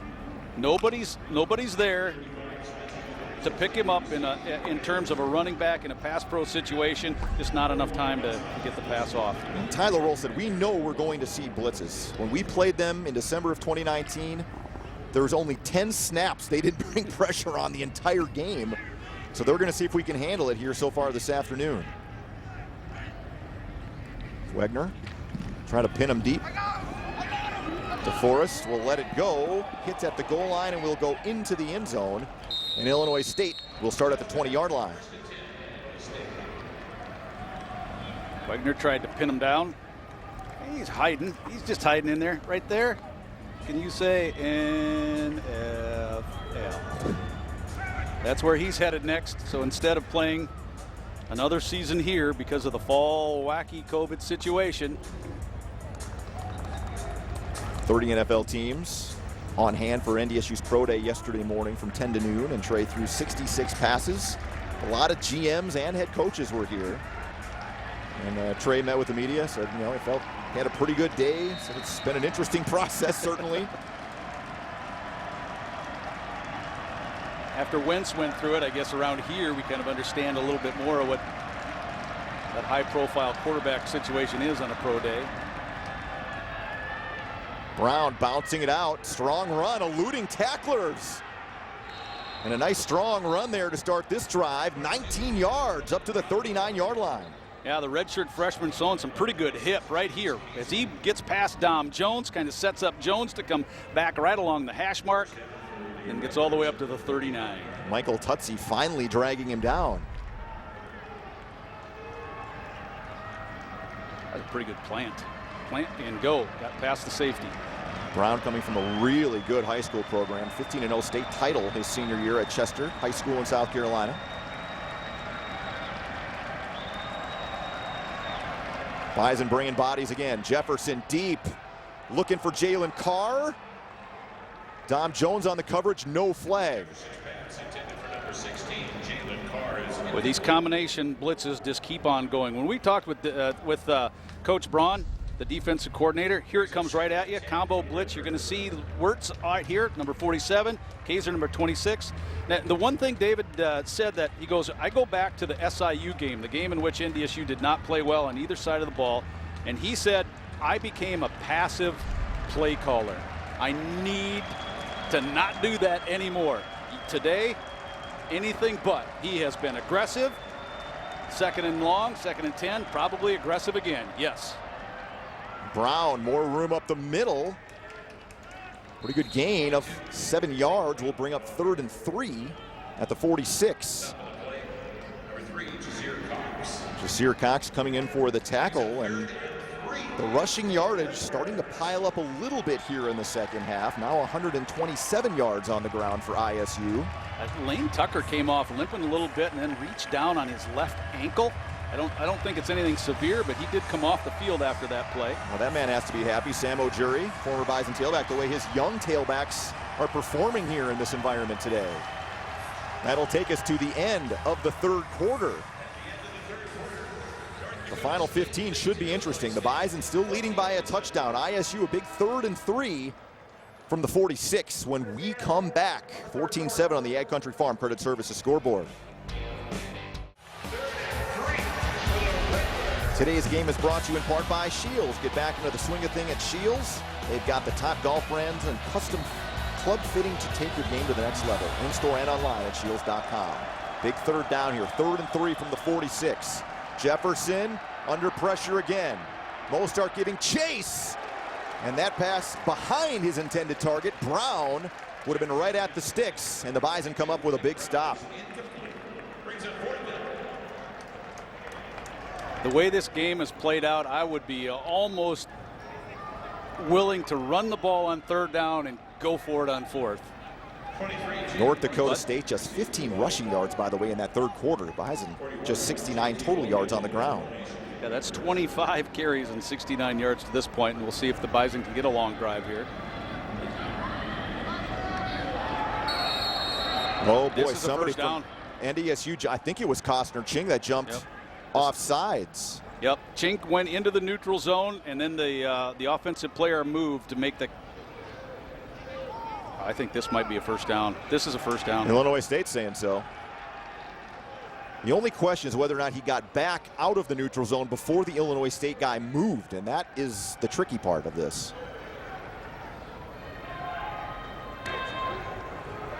Offside. Defense coming into the neutral zone, causing the offensive player to move. That 5-yard penalty results in a first down. Let's go to Ryan Gellner. Hey, Brian, it is a left ankle for Lane Tucker. He did have it worked on the sideline. They put lots of tape on it. He's trying to go up and down the sideline to get back into this football game. The way it looks, he is probable to return. It's a First International Bank and Trust sideline report. Brian? All right, thanks so much, Ryan. And they'll need Lane Tucker here as that offsides moves the football into NDSU territory.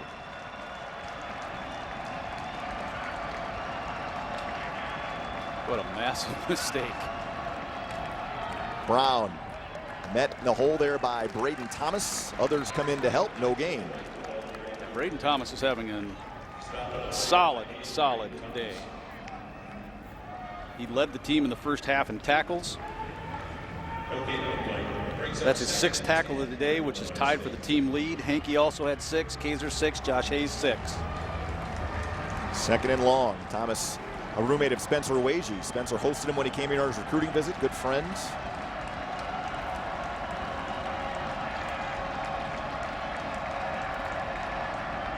Another run.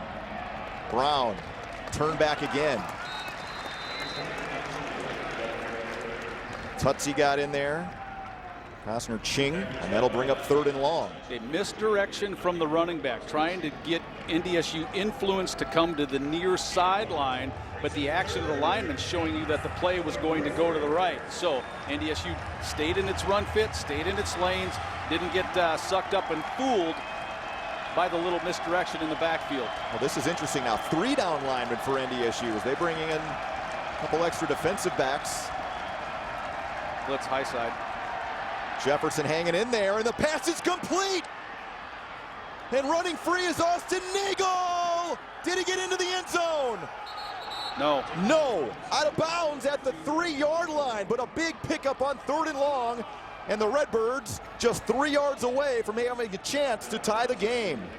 Austin Nagel had a huge game against USD. Right there, he gets inside the face of Jalen Price. Price makes a dive for the ball, doesn't get to the ball, and now Nagel is running free through Bison territory all the way inside the 5. He had 5 catches and 132 yards against USD, and there he breaks a big one here. Redbirds knocking on the doorstep, potential to tie this thing. 45 yards on the completion. Brown trying to drive towards the end zone, comes up about a yard short. Logan McCormick there to take him from behind. Mason Hofstead also came in to help on that tackle. Not a huge, I mean, you can see that they're going to go left. And why do I say that? Because Drew Himmelman's on the left side. Your best offensive lineman is number 71 on the left side. Let's see if the Redbirds go back that way. Brown again, Nigel White that time, stacked up at the line. He's still short.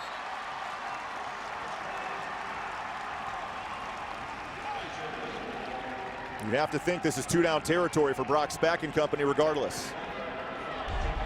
Illinois State made a big stand, goal line stand in the first half at the same goal line that NDSU's trying to come up with one right now. All three linebackers around that tackle. Brown back in. Pennington is the fullback in front of him. Pennington gets it. He's in. Touchdown. His first carry this year. Gets the Redbirds their second touchdown of the game and a PAT away from tying.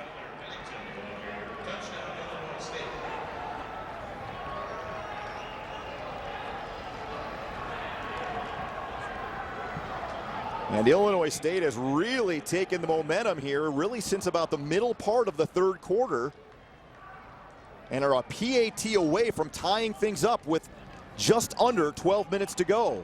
The offside penalty on 4th down, and it looked like the Redbirds were going to punt it. Oh, it's blocked. Bresnahan had kind of a low liner right in Wagey to the NDSU defensive lineman, and Wagey with the block.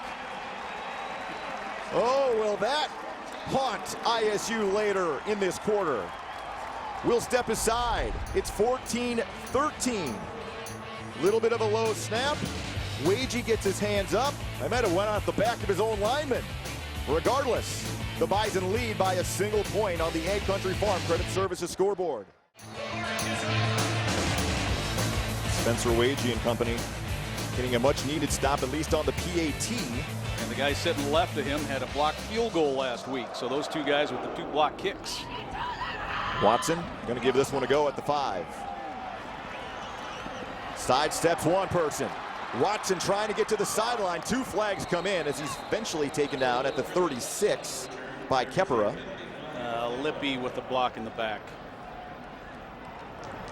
Number 19, you see right there in your screen.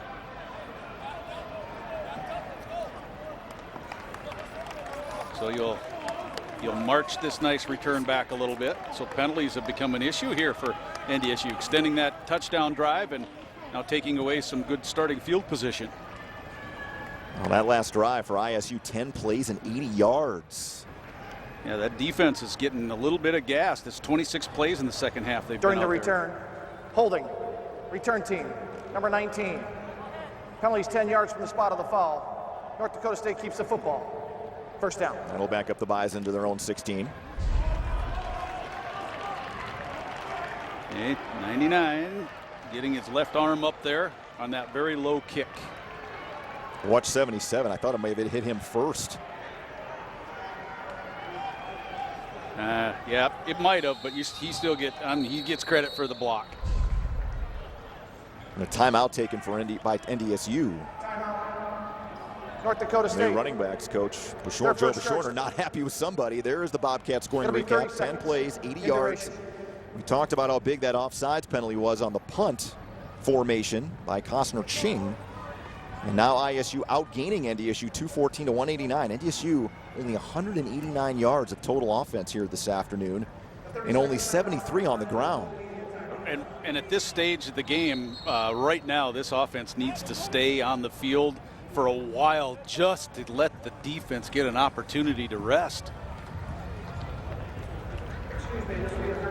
Let's pause for a quick word from Gate City Bank. At Gate City Bank, we're committed to making a difference every single day for our customers, our communities, and our team members. This is our team, and this is our field. Gate City Bank, for a better way of life, member FDIC. The Bison going to continue to ride with Cam Miller, the true freshman, at quarterback.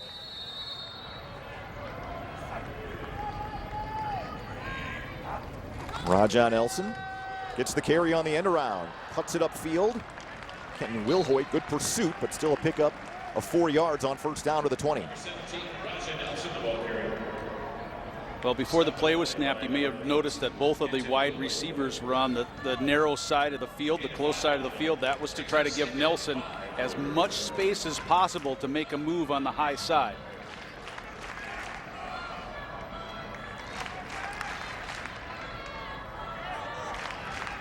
Johnson in the backfield with Christian Watson here. Interesting. Now Watson in motion. Miller under pressure, going to escape. Miller's got a first down and slides down at the 31-yard line, and that'll pick up a much-needed NDSU first down. Well, he was looking for a big hitter with Babbage and I think Cole Jacob on the right side. So as soon as he pulls it, then he sees it open up. Right here, he's looking for the long pass, not there. Pulls it down, finds the seam, and is able to pick up the first down and smartly avoid the hit.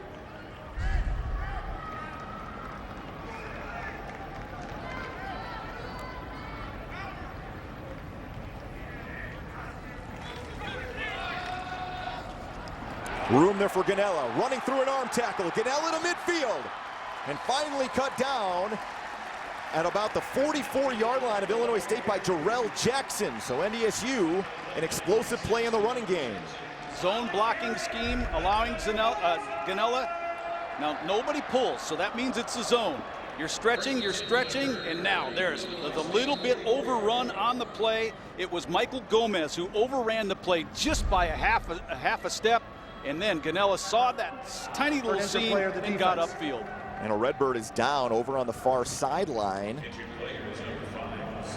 And that is Zeke Vandenberg, who is the leading tackler for Illinois State.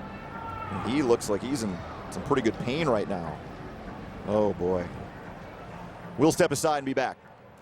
10-17 to go. North Dakota State with a 1-point lead. First down at the 44 when we come back. Well, Zeke Vandenberg was trying to run back out to play on this next snap, but he does have to sit one out. Gindorf and Hofstedt to the high side of your screen here on 1st and 10. Bussey squeaking through a hole. Nice strong finish to that run and a good pickup of 8 yards to the ISU 36-yard line. So much fun just to watch his instincts take over. I mean, Isbell has been in the backfield at times, and he's able to get past him where the blitzer came and then work his way through all that traffic, pick up about 8 yards on the play. I mean, those are things you do not teach. Cam Miller redirecting his single setback there. Hofstedt, maybe quarterback run here. Indeed.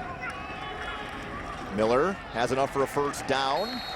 Taken down at the 30-yard line, but again, that'll move the chains for North Dakota State.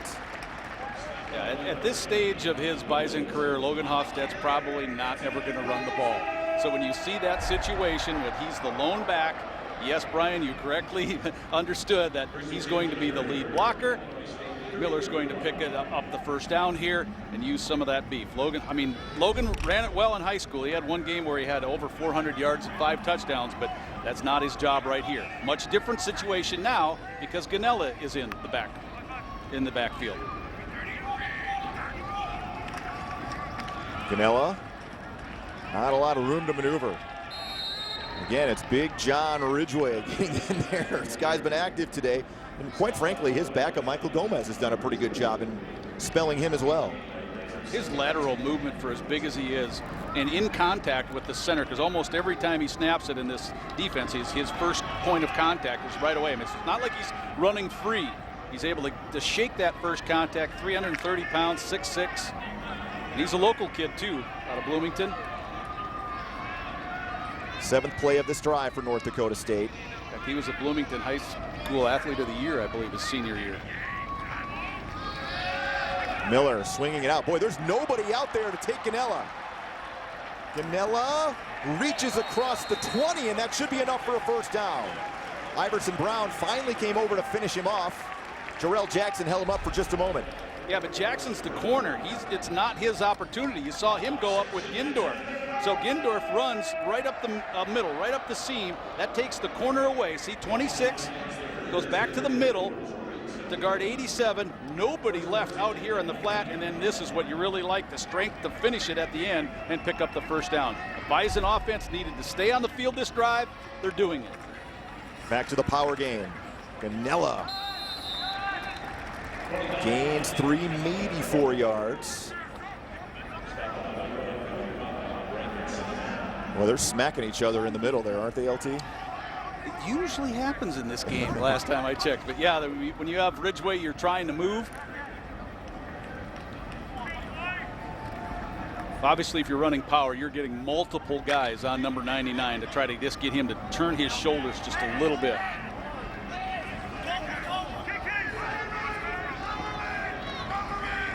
Drive to Miller again, and Miller lunging across the 15 down to the 13.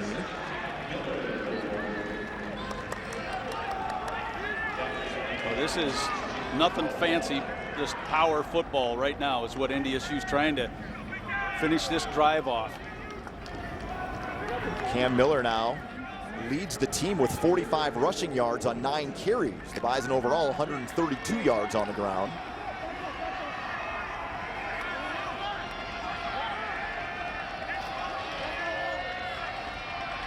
See what Tyler Roll dials up here on 3rd and 3. Miller's going to keep it, sweeping to the outside to the 10. And then whacked down pretty good at the 9-yard line. A little bit slow getting up as Charles Woods putting pretty good lick on him, but Miller pops up. It'll be 1st and goal. The success inside, you see the read. Did you see where the eyes of Miller were? He was reading number 55, Simon. Simon sucks to the inside just a little bit. Miller pulls and is able to pick up the 1st down.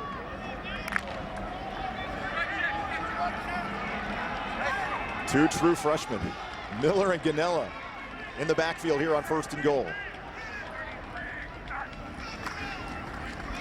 Ganella, not much. Illinois State ready for it. A lot of bodies flying in on the outside that time, and that'll bring up 2nd and goal. Maybe a yard or 2 on that game. Jarrell Jackson coming from his corner side. Meanwhile, the clock ticking down almost to the 5-minute mark. The Bison have really been able to chew things up here in this 4th quarter. And you want the points, obviously, but just the fact that this offense has stayed on the field this long at the beginning of this quarter has been tremendous for NDSU. Miller looking, dropping it off. Bussey makes the reception, steps out of 1 tackle. Bussey! Did he get in? No! Down to the 1. How about the footwork there from number 21? Well, when you only weigh 160 pounds, you better have footwork on your side or you're not playing college football. Nodak Insurance Company replay. Bussey, obviously not the first option. You see Miller looking, not open. Here's what's impressive is once his momentum gets stopped, he's able to shift, get the feet and the shoulder pads moving forward once again. And boy, does he gets close. He gets really close, but not quite in. 3rd and goal from the half-yard line. And there's a false start up front. And that'll take the Bison back 5. It may have been the freshman Gray Zabel jumping early. Boy, Woods came up. I don't know if he got hit, but he sure come up limping. False start. Offense, number 74. 5-yard penalty. Blood on his face. Still 3rd down. Blood on his teeth right now. Gray Zabel, the freshman from Pierre. And that certainly changes the play call. You saw it move, 74 right there. Oh, yeah. It was going to be quarterback run, and still might be, but it won't be the same play, I don't think. 6 yards away now instead of 6 inches. Babbage to the high side there with Watson. Cole Jacob on the bottom side of your screen here on 3rd and goal from the 6. Miller looking, still has time.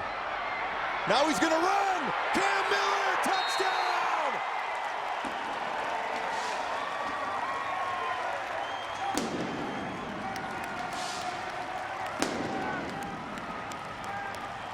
Beautiful patience.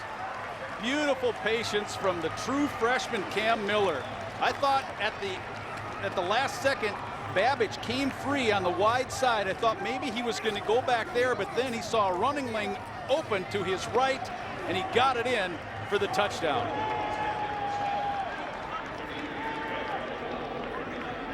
He hung in that pocket as long as he could, and then it opened up, and he went. That was awesome, actually, what he did on that play.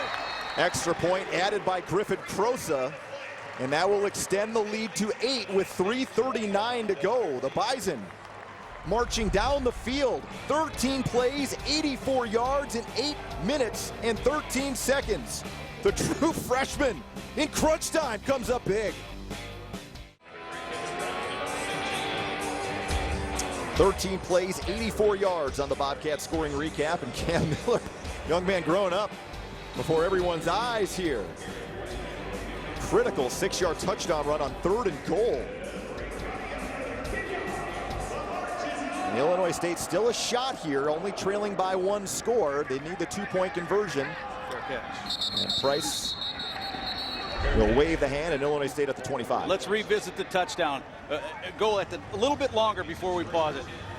At the top of the drop, pause right there. Okay, Cam Miller, what does he have? He's got Cole Jacob coming this way. He's got Babbage sliding this way. And what he does, what most young kids do not do, is stay patient. He stays patient until this opens and he's able to run for the touchdown. This is a really good job by a true freshman at this point. Now Babbage is open, but it's a tough throw. Little seam, he scores. Great job. Jefferson has a decent amount of time and will hang on to it and just run out of bounds after gaining a couple to the 27. Illinois State 2 timeouts, still plenty of time to get this ball downfield, but again, they need the touchdown and the 2 to tie things up. And that 8-minute-plus drive just really pinches Illinois State in this situation. You see that clock still rolling, down to 3:20.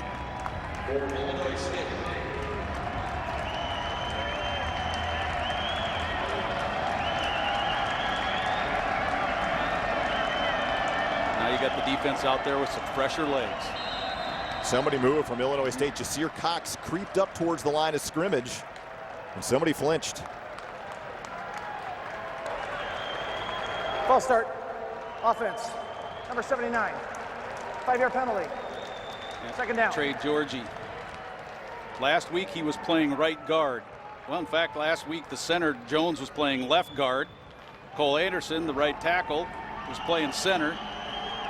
Georgie actually sustained a season-ending injury playing NDSU back here in 2018. Did start 1 game last year. Second and 13. Jefferson fires. It is caught. But Kaiser there immediately will bring up 3rd and long. You'll give that up all day in this situation. Let's 3rd and long. Let's pause for a quick word from Gate City Bank.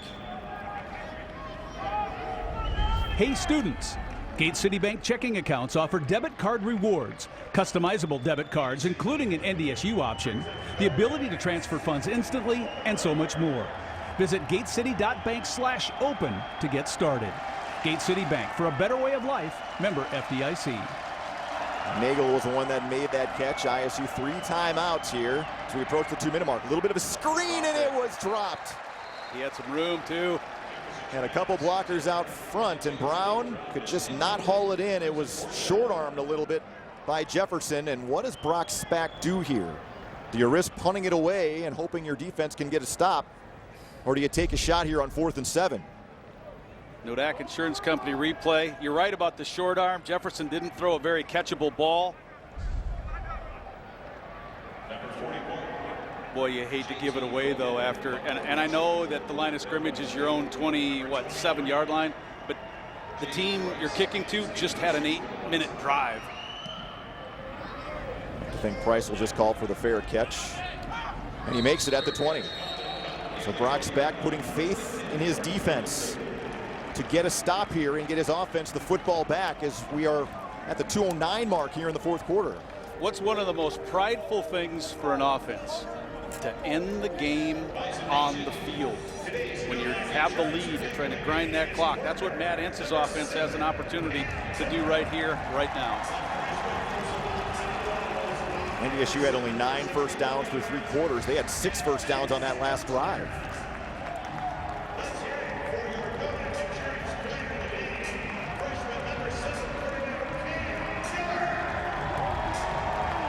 Ganella in the game. Miller. This is the beef package. The Bison grind their way to a victory here at home. They'll start nibbling at those timeouts after this play as well. Ganella bouncing. And finishing that run after a gain of 4. Brocksback quickly calls his first timeout.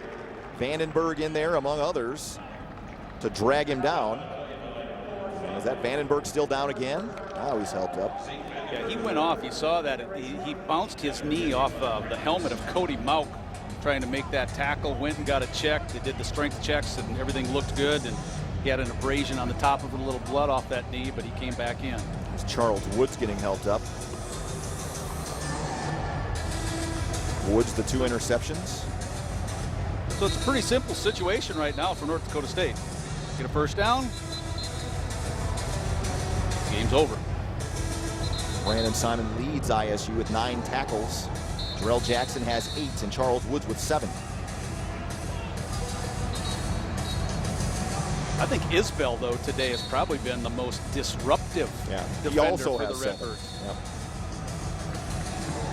2 tackles for loss, 7 total for Isbell. Kaiser has 7 to lead NDSU. Now you have both tackles on the left side of the formation.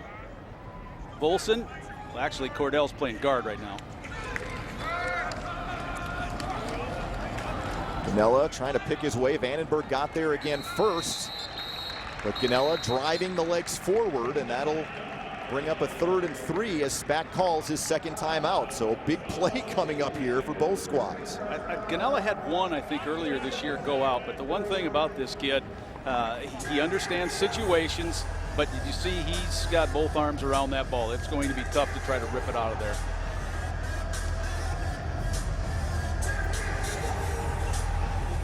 Ball just needs to get to the 30-yard line. And NDSU can pretty much run it out and walk out of here with a hard-fought 8-point victory to improve to 3-1.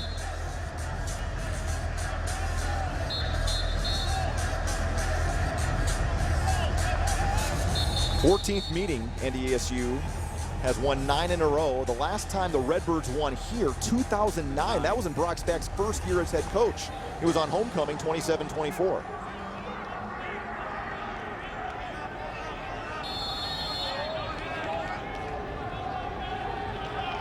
Miller operating out of the shotgun here on 3rd and 3. Ganella needs the 30. I think he's a little bit short by a half yard. And Brocksback will call his final timeout with 1:45 to go. The Redbirds did what they needed to do, not give up the first down. Saw Jake Rock in the game as well, being at right tackle on that play, LT. Yeah, he came in at right tackle because Cody Mauk moved to left tackle. Cordell Volson's playing left guard right now on this particular series. Nodak Insurance Company replay, zone blocking scheme, Zabel against Ridgeway. So you have a freshman going up against the best defensive player. Mauk's moving his guy. He's also holding him, but there you see that football. The point of the football needs to get to this line. Just the helmet gets there, nothing else. Gomez was the guy that finally finished him off. Look at that. Game is a matter of inches. ISU still a shot here.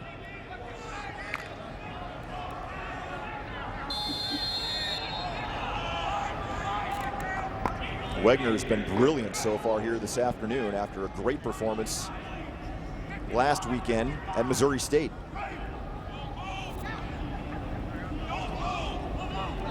Illinois State not taking the bait to jump.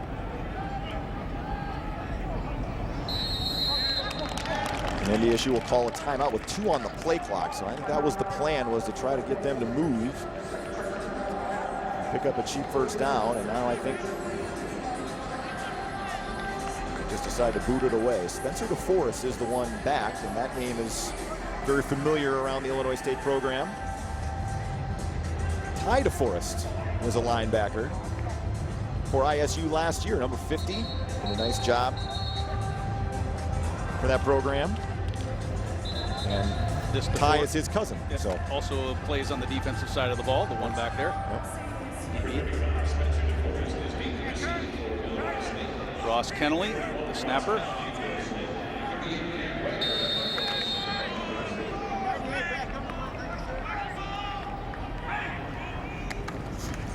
Wegner, end over end. Deforest will let it bounce. Takes an NDSU hop, and they're going to let it roll and let time tick inside the 20. Finally whistled dead at the 17-yard line. Illinois State has a long way to go, and no timeouts left in the next 133.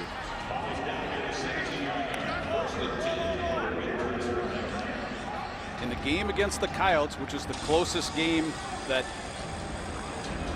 Illinois State has been in, they, along with Jefferson, had some success getting the ball deep downfield. It will be difficult here because you know those Bison safeties will be playing deep.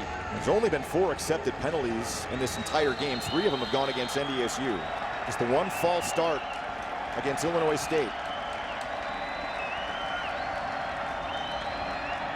Jefferson hanging in there. Mostart putting on pressure, floated up to Tola. Did he haul it in? I think he did. Made the catch at the 36-yard line. Gain of 20. Does a really nice job. He's 6'6". He high points that ball. Change set. Here's the next play. Jefferson, that one tipped at the line of scrimmage. I think Wagey got his hands up again.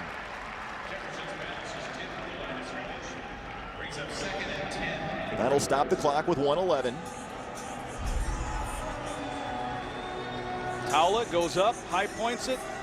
When the ball was about halfway there, I was thinking that thing might get picked. Yeah, but as just Towla was hanging able up there to go get it.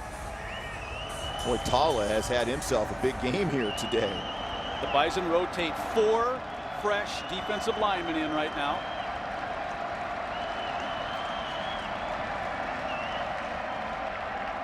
Jefferson, fine. Oh, he had a guy open. There was a little bit of a pocket there in that zone.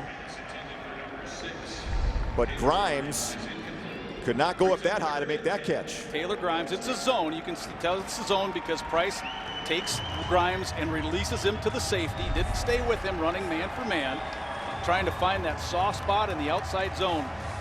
It's a difficult pass to get there because you have to really put it on target about 30, 35 yards or so. Tough spot, tough window to get it in. 3rd and 10. Jefferson flushed, bangs into his own man, keeps on his feet, and then just throws it away. Well, actually looking maybe for Tala there over on the sideline. Tala, the leading receiver, 4 receptions, 50 yards, and the touchdown today, and this is it now for ISU. 4th and 10 coming up.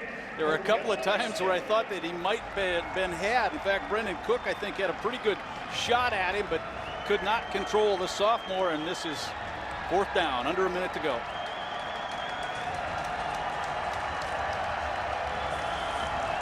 NDSU's deep defensive line after the interception. Rotate 4 fresh guys right back in there. 3rd, 4th down opportunity here for ISU this season. Jefferson trying to keep the play alive. Fires. Grimes made the catch on the sideline, and he's got it enough for a 1st down at the 50. Jefferson was really close to the line of scrimmage, but stayed behind it. Nodak Insurance Company replay on the move to his left, fires a pass, and again, Bison want to play underneath coverage. That's exactly what Pierce was doing on that play. And that stops the clock as Grimes gets out of bounds, and now a flag. And did somebody jump early? And I believe that might cost the Redbirds some time on the clock as well. It's going to be a runoff under a minute. I said Pierce, I meant Price, sorry. Snap infraction. Offense, number 70. 5-yard penalty. 1st down. Not a runoff. So Grimes was out of bounds, I believe, so that should have stopped the clock regardless.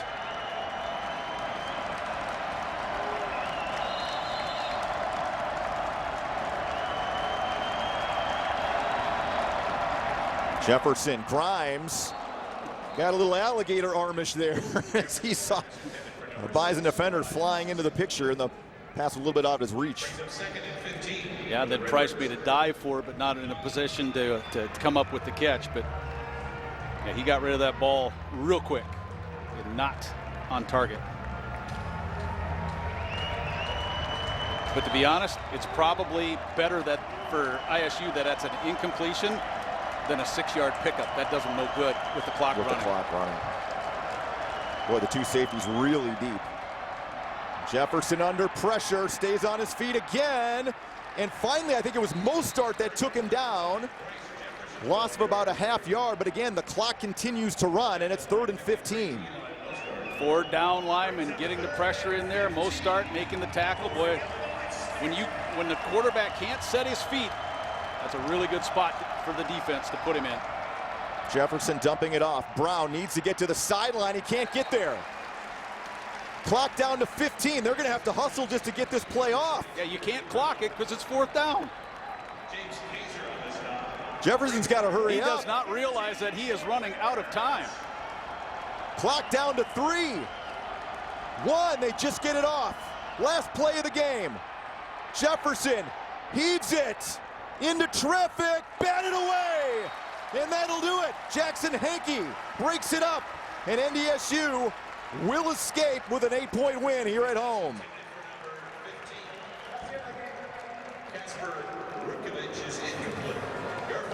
Hard-fought victory for North Dakota State. Beautiful long drive, and the defense, I think one of the things that certainly helped is the fact that they're so deep on the defensive line. It's the deepest position group that NDSU has, and at the end of this game, it really showed when the Bison were able to get 3 and sometimes 4 fresh bodies out there to keep the pressure on Jefferson as much as possible. Illinois State falling to 0-3 here in Valley play. Will return home to host Western Illinois next Saturday before going on the road to take on South Dakota State. Meanwhile, there is a fairly interesting matchup coming up next Saturday here at the Fargo Dome, as North Dakota will come to town to take on North Dakota State. And the Fighting Hawks, after a victory in Macomb, Illinois today against the Leathernecks, are 4-0. Cam Miller came in, helped orchestrate that drive. Look at the last play of the game. I mean, I thought Jefferson was just going to take too long and the clock would run out, but he had one last chance. But still, look at, he had to scramble again on the 4-man rush. Javier Derritt plants him. As the ball gets downfield, Jackson Hankey knows, hey, we just got to get this ball to the turf. Rutkevich can't get to the ball. Hankey takes it away, and NDSU comes away with the 21-13 win.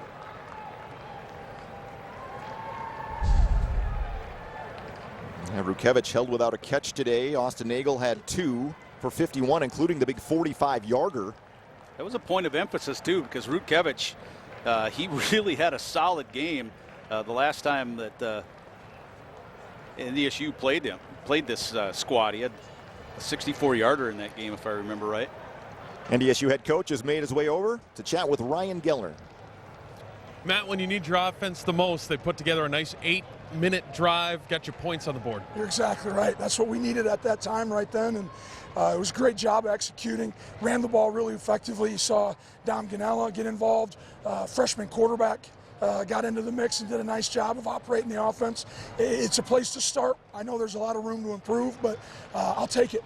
Special teams was another big factor today. Your guys just keep getting it done, both sides of special teams. We spend unusually a lot of time on special teams. We spend probably more than most teams do. It's a critical piece to what we do, and it's a critical piece to all 3 phases being able to gel and be successful. Our coaches do an outstanding job. Coach Gazer, Coach Morgan, and to be able to score on special teams, do a great job on our coverage teams is what we expect, but it's good to see it happen. Congrats on the win. I appreciate it. Thank you. Back upstairs. I'm not sure how much voice Matt's going to have left at the end of this season. Better get the cough drops out now, Matt. It's going to get even wilder next week. The Bison improved to 3-1 on the season, though, LT, and that's the most important thing. It is. I call it coach voice, and he definitely has it.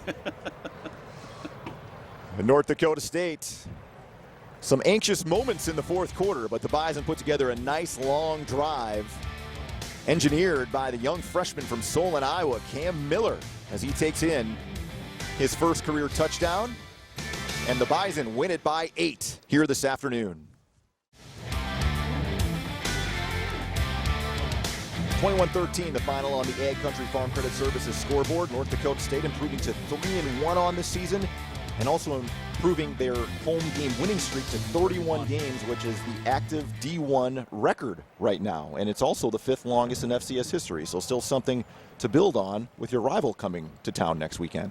We're going to next weekend already. Well, we have all kinds of things to talk about. Oh, we certainly do. Post-game show, but next week is going to be a fun one. So let's get through this first. Yeah. But the special teams played a big role. The blocked PAT to keep NDSU leading. Of course, the first touchdown of the game, which ended up being in a way, the game-winning touchdown with the punt return. So special teams played, a very big role in this contest today. And credit to Illinois State. Kind of looked like they were dead in the water there a few times and just kept making enough plays on offense, especially on 3rd down. But the 4th down defense and the shadow of your own goal line, that was the play that I think kept Illinois State in the game and to make it interesting in the 4th quarter. Yeah, it certainly did, and it was fun to watch. A lot of the highlights from today's game, there were kind of some momentum shifts. We thought maybe NDSU would pull away there for a while with the 4th and goal at the 1, as you said, and then the Tide just, I don't know, never got any more comfortable one way or the other. No, but if you're Illinois State, just to have some, hope in the second half out of your offense, because in the first half, it did not look very good for the Redbirds. And the Redbirds were able to run the ball a little bit against NDSU in that second half, and that's really what kept the chains moving as we take a look at some of the highlights from that first half. And Christian Wasson almost busted one. Yeah, you're probably your most dynamic offensive player out there on special teams, so NDSU's trying to find some things, and here you go to Watson. They tried to get it to Watson anyway. That's when Zeb just got drilled and wasn't able to get that ball downfield. Well, this guy was under duress all day as Logan McCormick gets the sack there. And then the big play on special teams as Jaden Price broke the ice, got the 85-yard touchdown, running away from everybody, and NDSU was able to build a lot of early momentum with that special teams play. Looked like Isbell was maybe having an opportunity to run him down, and then Price just had that little extra gear that the defender did not have. Here's that pass across the middle. That's, one of Zeb's better throws of the day. This one, too, he was able to step into. Finding Josh Babich. And then Kobe Johnson finding that crease, well blocked up front. 15-yard touchdown for Kobe, his second up the spring. And it was just like that, a 14-0 lead. And at this point, NDSU looks in control. Here's Nolan again, going on that deep one-on-one pattern. And then here's the 4th down run by Ganella, stood up by Isbell at the line, got some help from the other Redbirds, and that was a critical play to keep ISU in the game. And Nigel White had a nice game today, busted a couple of long runs, was the leading rusher today. Yeah, here Dom Jones is the last hope, I guess, if you will, to keep him out of the end zone. Jones going to use the sideline to his advantage. And then the pass that gets thrown a little bit too high, and Jones comes back with the pick. That was this one that Jefferson, obviously, any interception a quarterback wants back, but that was not a good pass at all. First career pick there for Dom Jones, youngster. Garrett Wegner. Boy, this guy's been good the last couple weeks, hasn't he? He's been fantastic. You talk about flipping the field. Well, when you got a kid that's pumping it out there 50-plus yards on almost every punt, you're helping flip the field. And this was the turnover on the short punt, and Cole Jacob did not know the ball was around him, hit him in the leg, and that gave ISU some momentum in NDSU territory. But again, no points allowed in that first half as we look at the stats. Sponsored by the North Dakota Certified Seed Producers. 154 on the ground on 39 carries for NDSU today. And the bulk of those big ones coming on that long drive. The Bison eke out time of possession. They actually came into this game, I think, minus time of possession. But the 3 penalties for 20 yards, not a lot of penalties, but the one critical one on that 4th down play that kept the Illinois State offense on the field, in which they did capitalize that on. But only 15 first downs for NDSU, and 6 of them coming off that one big drive. Any offensive player, coach, anyone from NDSU is just going to tell you, we won, but that's not good enough. The one thing we have not seen a lot from NDSU are those consistent meat-grinding 10 to 13 play drives, and we saw one of those in the fourth quarter where it's like, okay, that's the 13-play, 84, 8-minute drive that usually breaks your heart. And I think if you're an NDSU coach, if you're certainly an offensive coach, you take that and say, okay, we've showed the ability to do that. We need to do that more often. And keep in perspective, again, the way the spring has gone. So not on every play, but because Ganella wasn't in on every play. But you had a true freshman quarterback handing off to a true freshman running back with a true freshman playing right guard. Welcome to spring. Exactly. We're seeing a lot of that, especially with a lot of these programs. And if you talk to Illinois State's folks, too, they tell you we're still sick to our stomach about the team we felt like we could have had in 2019, and they're playing a lot of young guys, and that's where I think you see some of the mistakes made. These guys just have to go through some of these battles and make some of those mistakes to learn. We talked about it when we did the lone game against Central Arkansas.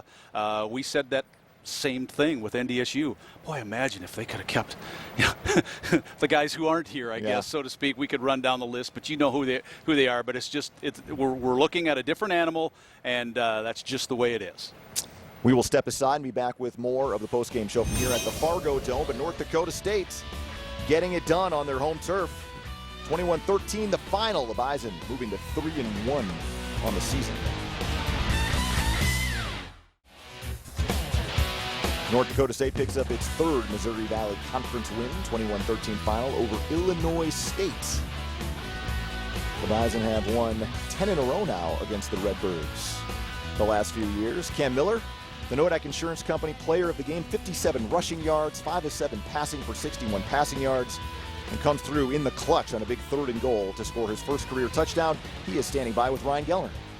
He is the Nodak Insurance player of the football game, and excited to introduce to Bison Nation Cam Miller, who came in and was able to move the chains. Let's start right in that big drive there in the fourth quarter. Your team needed points, your team needed energy, and you provided that with that 8-minute drive.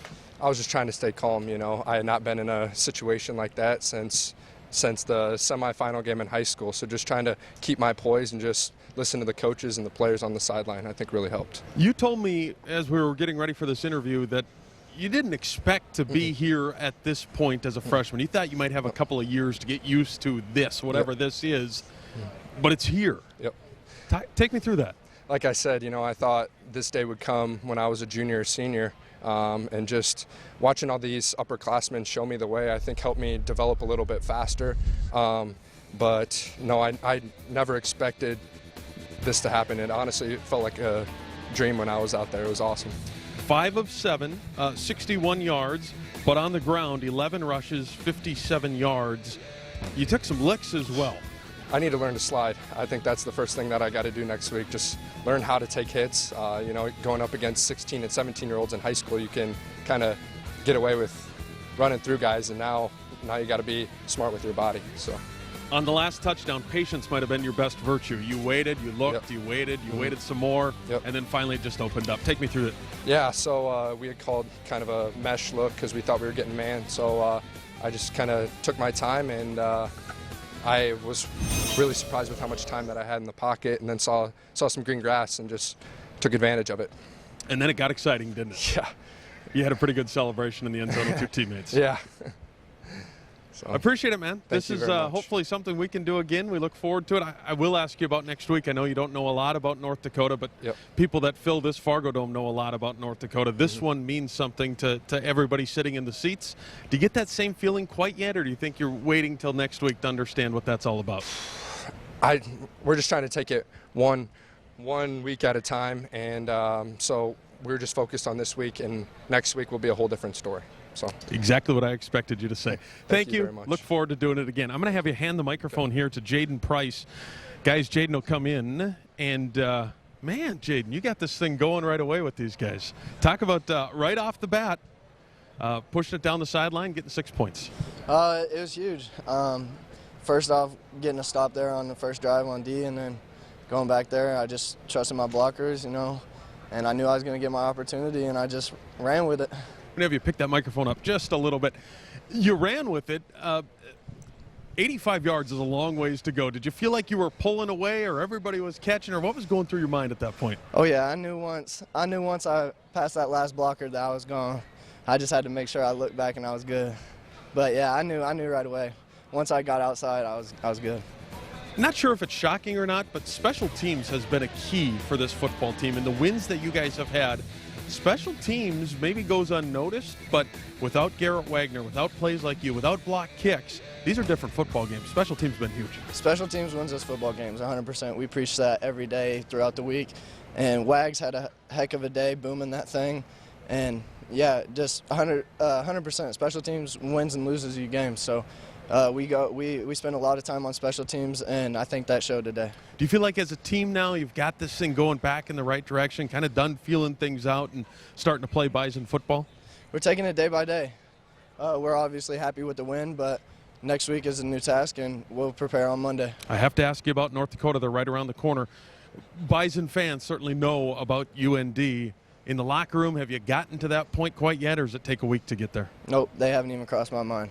We'll watch film on them on Monday, and we'll get ready to go prepare like it's a new week next week. As you should. Enjoy this one. Appreciate the time. I'll have you hand it off to James Kaiser. Thank you. Who comes in and Thanks, JP.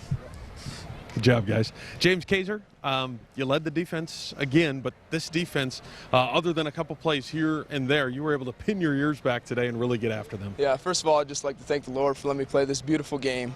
But defensively, that's our motto. I mean, we're going to fly around, we're going to play fast, we're going to play hard, we're going to play together. Did they do something different in the second half? The first half, it seemed like you guys were able to pin your ears back, get after the quarterback, came from all over the place. Second half wasn't quite, I don't want to say easy, but it wasn't quite that easy. Yeah, Five's a good player. He can scramble and extend plays with his feet, and that gave us a little bit of issues in the second half, but as you saw, we finished the game strong. Yeah, it comes down to the wire. Your offense goes down, gets an 8-minute drive, gets points on the board, gives you a little bit of breathing room. I'm sure on the sideline to watch them, 6 first downs in that drive, I'm sure that was pretty cool. Yeah, I'm impressed with Cam. I'm glad we have him and his feet be able to extend plays. I needed a quick breather for that. Yeah, that was a long breather to be able to sit there for 8 minutes. Then you come back onto the field, you get the stop that you need. Yeah, it was a great game. We got to clean some things up, get back, and get ready for UND. Well, we'll leave it at that. Congratulations on the win. Appreciate it. Guys, that's it from down here. I'll send it back up top. All right, thanks so much, Ryan, and thanks to James, Jayden, and Cam as well as we take a look at some of the second half highlights from this contest. Nolan, Aaron went out, again, a little bit underthrown. That was Wood's second interception of the day. Yeah, and then this offense, or the defense, I should say, just kept grinding here, and now here's where Cam Miller kind of takes over for good. That was an impressive pass. He hits Watson, got it a catchable ball, little short window. Kobe Johnson, well, he got it ripped out of his hands by Isbell, who played well today. Jefferson, despite running for his life a number of times and taking a beating, was still able to make some plays, and this was a big first down, picking up 11 with his feet. And then a nice motion here and well designed and executed here as Taula got free and picked up his touchdown on that reception from 4 yards out. And then the big third down reception here from Nagel, and he's able to run it down on a 45-yard gain to set up Illinois State first and goal at the 3. Yeah, he steps out at the 3. It's coming at you right here. Nagel trying to stretch this one as much as he can into the end zone, but you saw that left foot go out. Down to the 1. And then here's the touchdown. Pennington, how about that? Illinois State going to the fullback a few different times today, and it worked well pretty much all the time. McCloin got a couple carries. That was Pennington's only carry. And Ganella able to squeak free here. North Dakota State got the running game going, certainly on that final drive in the fourth quarter. And then Miller took a shot there from Woods. He talked about need to learn how to slide maybe a little bit. These guys are a little bigger and stronger. And Bussey, how about this? Unbelievable footwork here Comes by the so young close. guy. Yep, almost gets it in, but then after a penalty that was Miller just showing patience. Nothing there, nothing on the left. Tough throw if I try to get it all the way to Babbage. There's that green space he talked about that opened up, got it in the end zone, and proves to be the game-winning touchdown. North Dakota State 21-13, and certainly some things to clean up as you talked about. Always. But these game reps, priceless. So, I mean, you even think about going into the fall, and Matt Entz talked about that, is we love the guys we have, and we just love the fact that we're going to be better because of it. And that's what we keep telling our guys is we're made to make some mistakes, but we're going to get better from those mistakes. And, hey, here we are midway through this Valley season.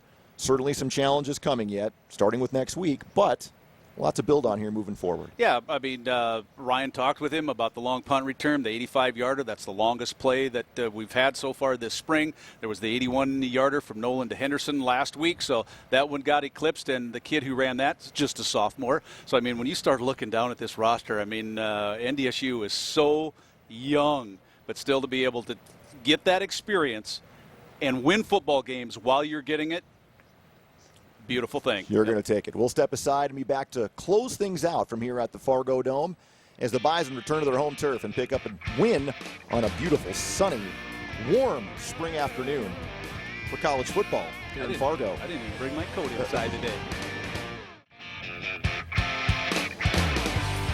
4 games into this spring Valley schedule, 4 games to go. The next 3 here on the KVLY KFYR Bison Television Network. North Dakota coming to town next Saturday afternoon, 2:30 kickoff, 1:30 pregame from us here. And we weren't sure what to expect coming into the season, but that all of a sudden has a lot of intrigue with this game. It certainly does, and it's glad to have a UND back in NDSU in the same conference. For the players that are on the teams right now, this will become a rivalry for them.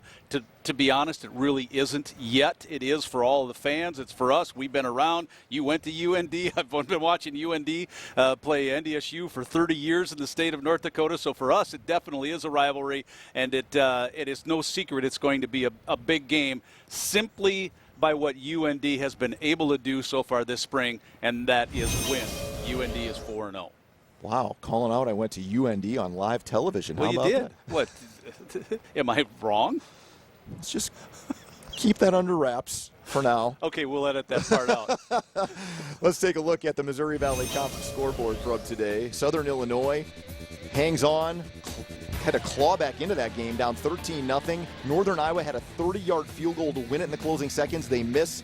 SIU picks up a big home win against UNI. The Fighting Hawks had some issues, too, over in Macomb, but still were able to pick up that win. And UND's done a really good job of getting into the end zone. They've been scoring some points this spring. They certainly have, and put up 38 in their first road win of the season. Of course, North Dakota had their first 3 games at home. I've played 4 of their last 5 on the road. Missouri State, a big road win over South Dakota, and that is a probably very disappointing performance for USD. That's one they really needed to have. A little bit of a head scratcher in that one, and of course that was down in Vermillion. We'll be in Vermillion in a couple of weeks, but yeah, for the Coyotes to lose at home to Missouri State, that's not going to sit well with them. And nothing easy down in Brookings today. Youngstown State down 16-7 early.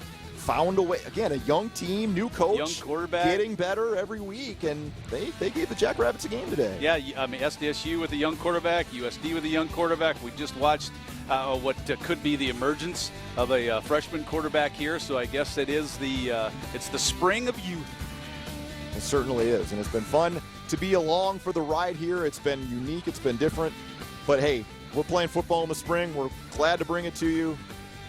And, hey, we're enjoying what we got, right? We are. Welcome back, partner. Yeah, by the way, it is great to be back, and thanks to all of you that have been so welcoming and been so supportive of me and my family as well over the last few weeks. That will do it from us here at the Fargo Dome this week. North Dakota State 3-1 here in Valley, play 4-1 overall, counting the win over Central Arkansas, 21-13 the final. For Beth Houle, Devin Fry, Kyle Emanuel, Ryan Gellner, Lee Timmerman, and our entire KVLY, KFYR Bison Television Network crew, I'm Brian Shawn saying so long from the Fargo Dome. We'll be back next Saturday afternoon as the Hawks take on the Bison. Have a great Saturday night, everybody. This has been a presentation from Learfield IMG College.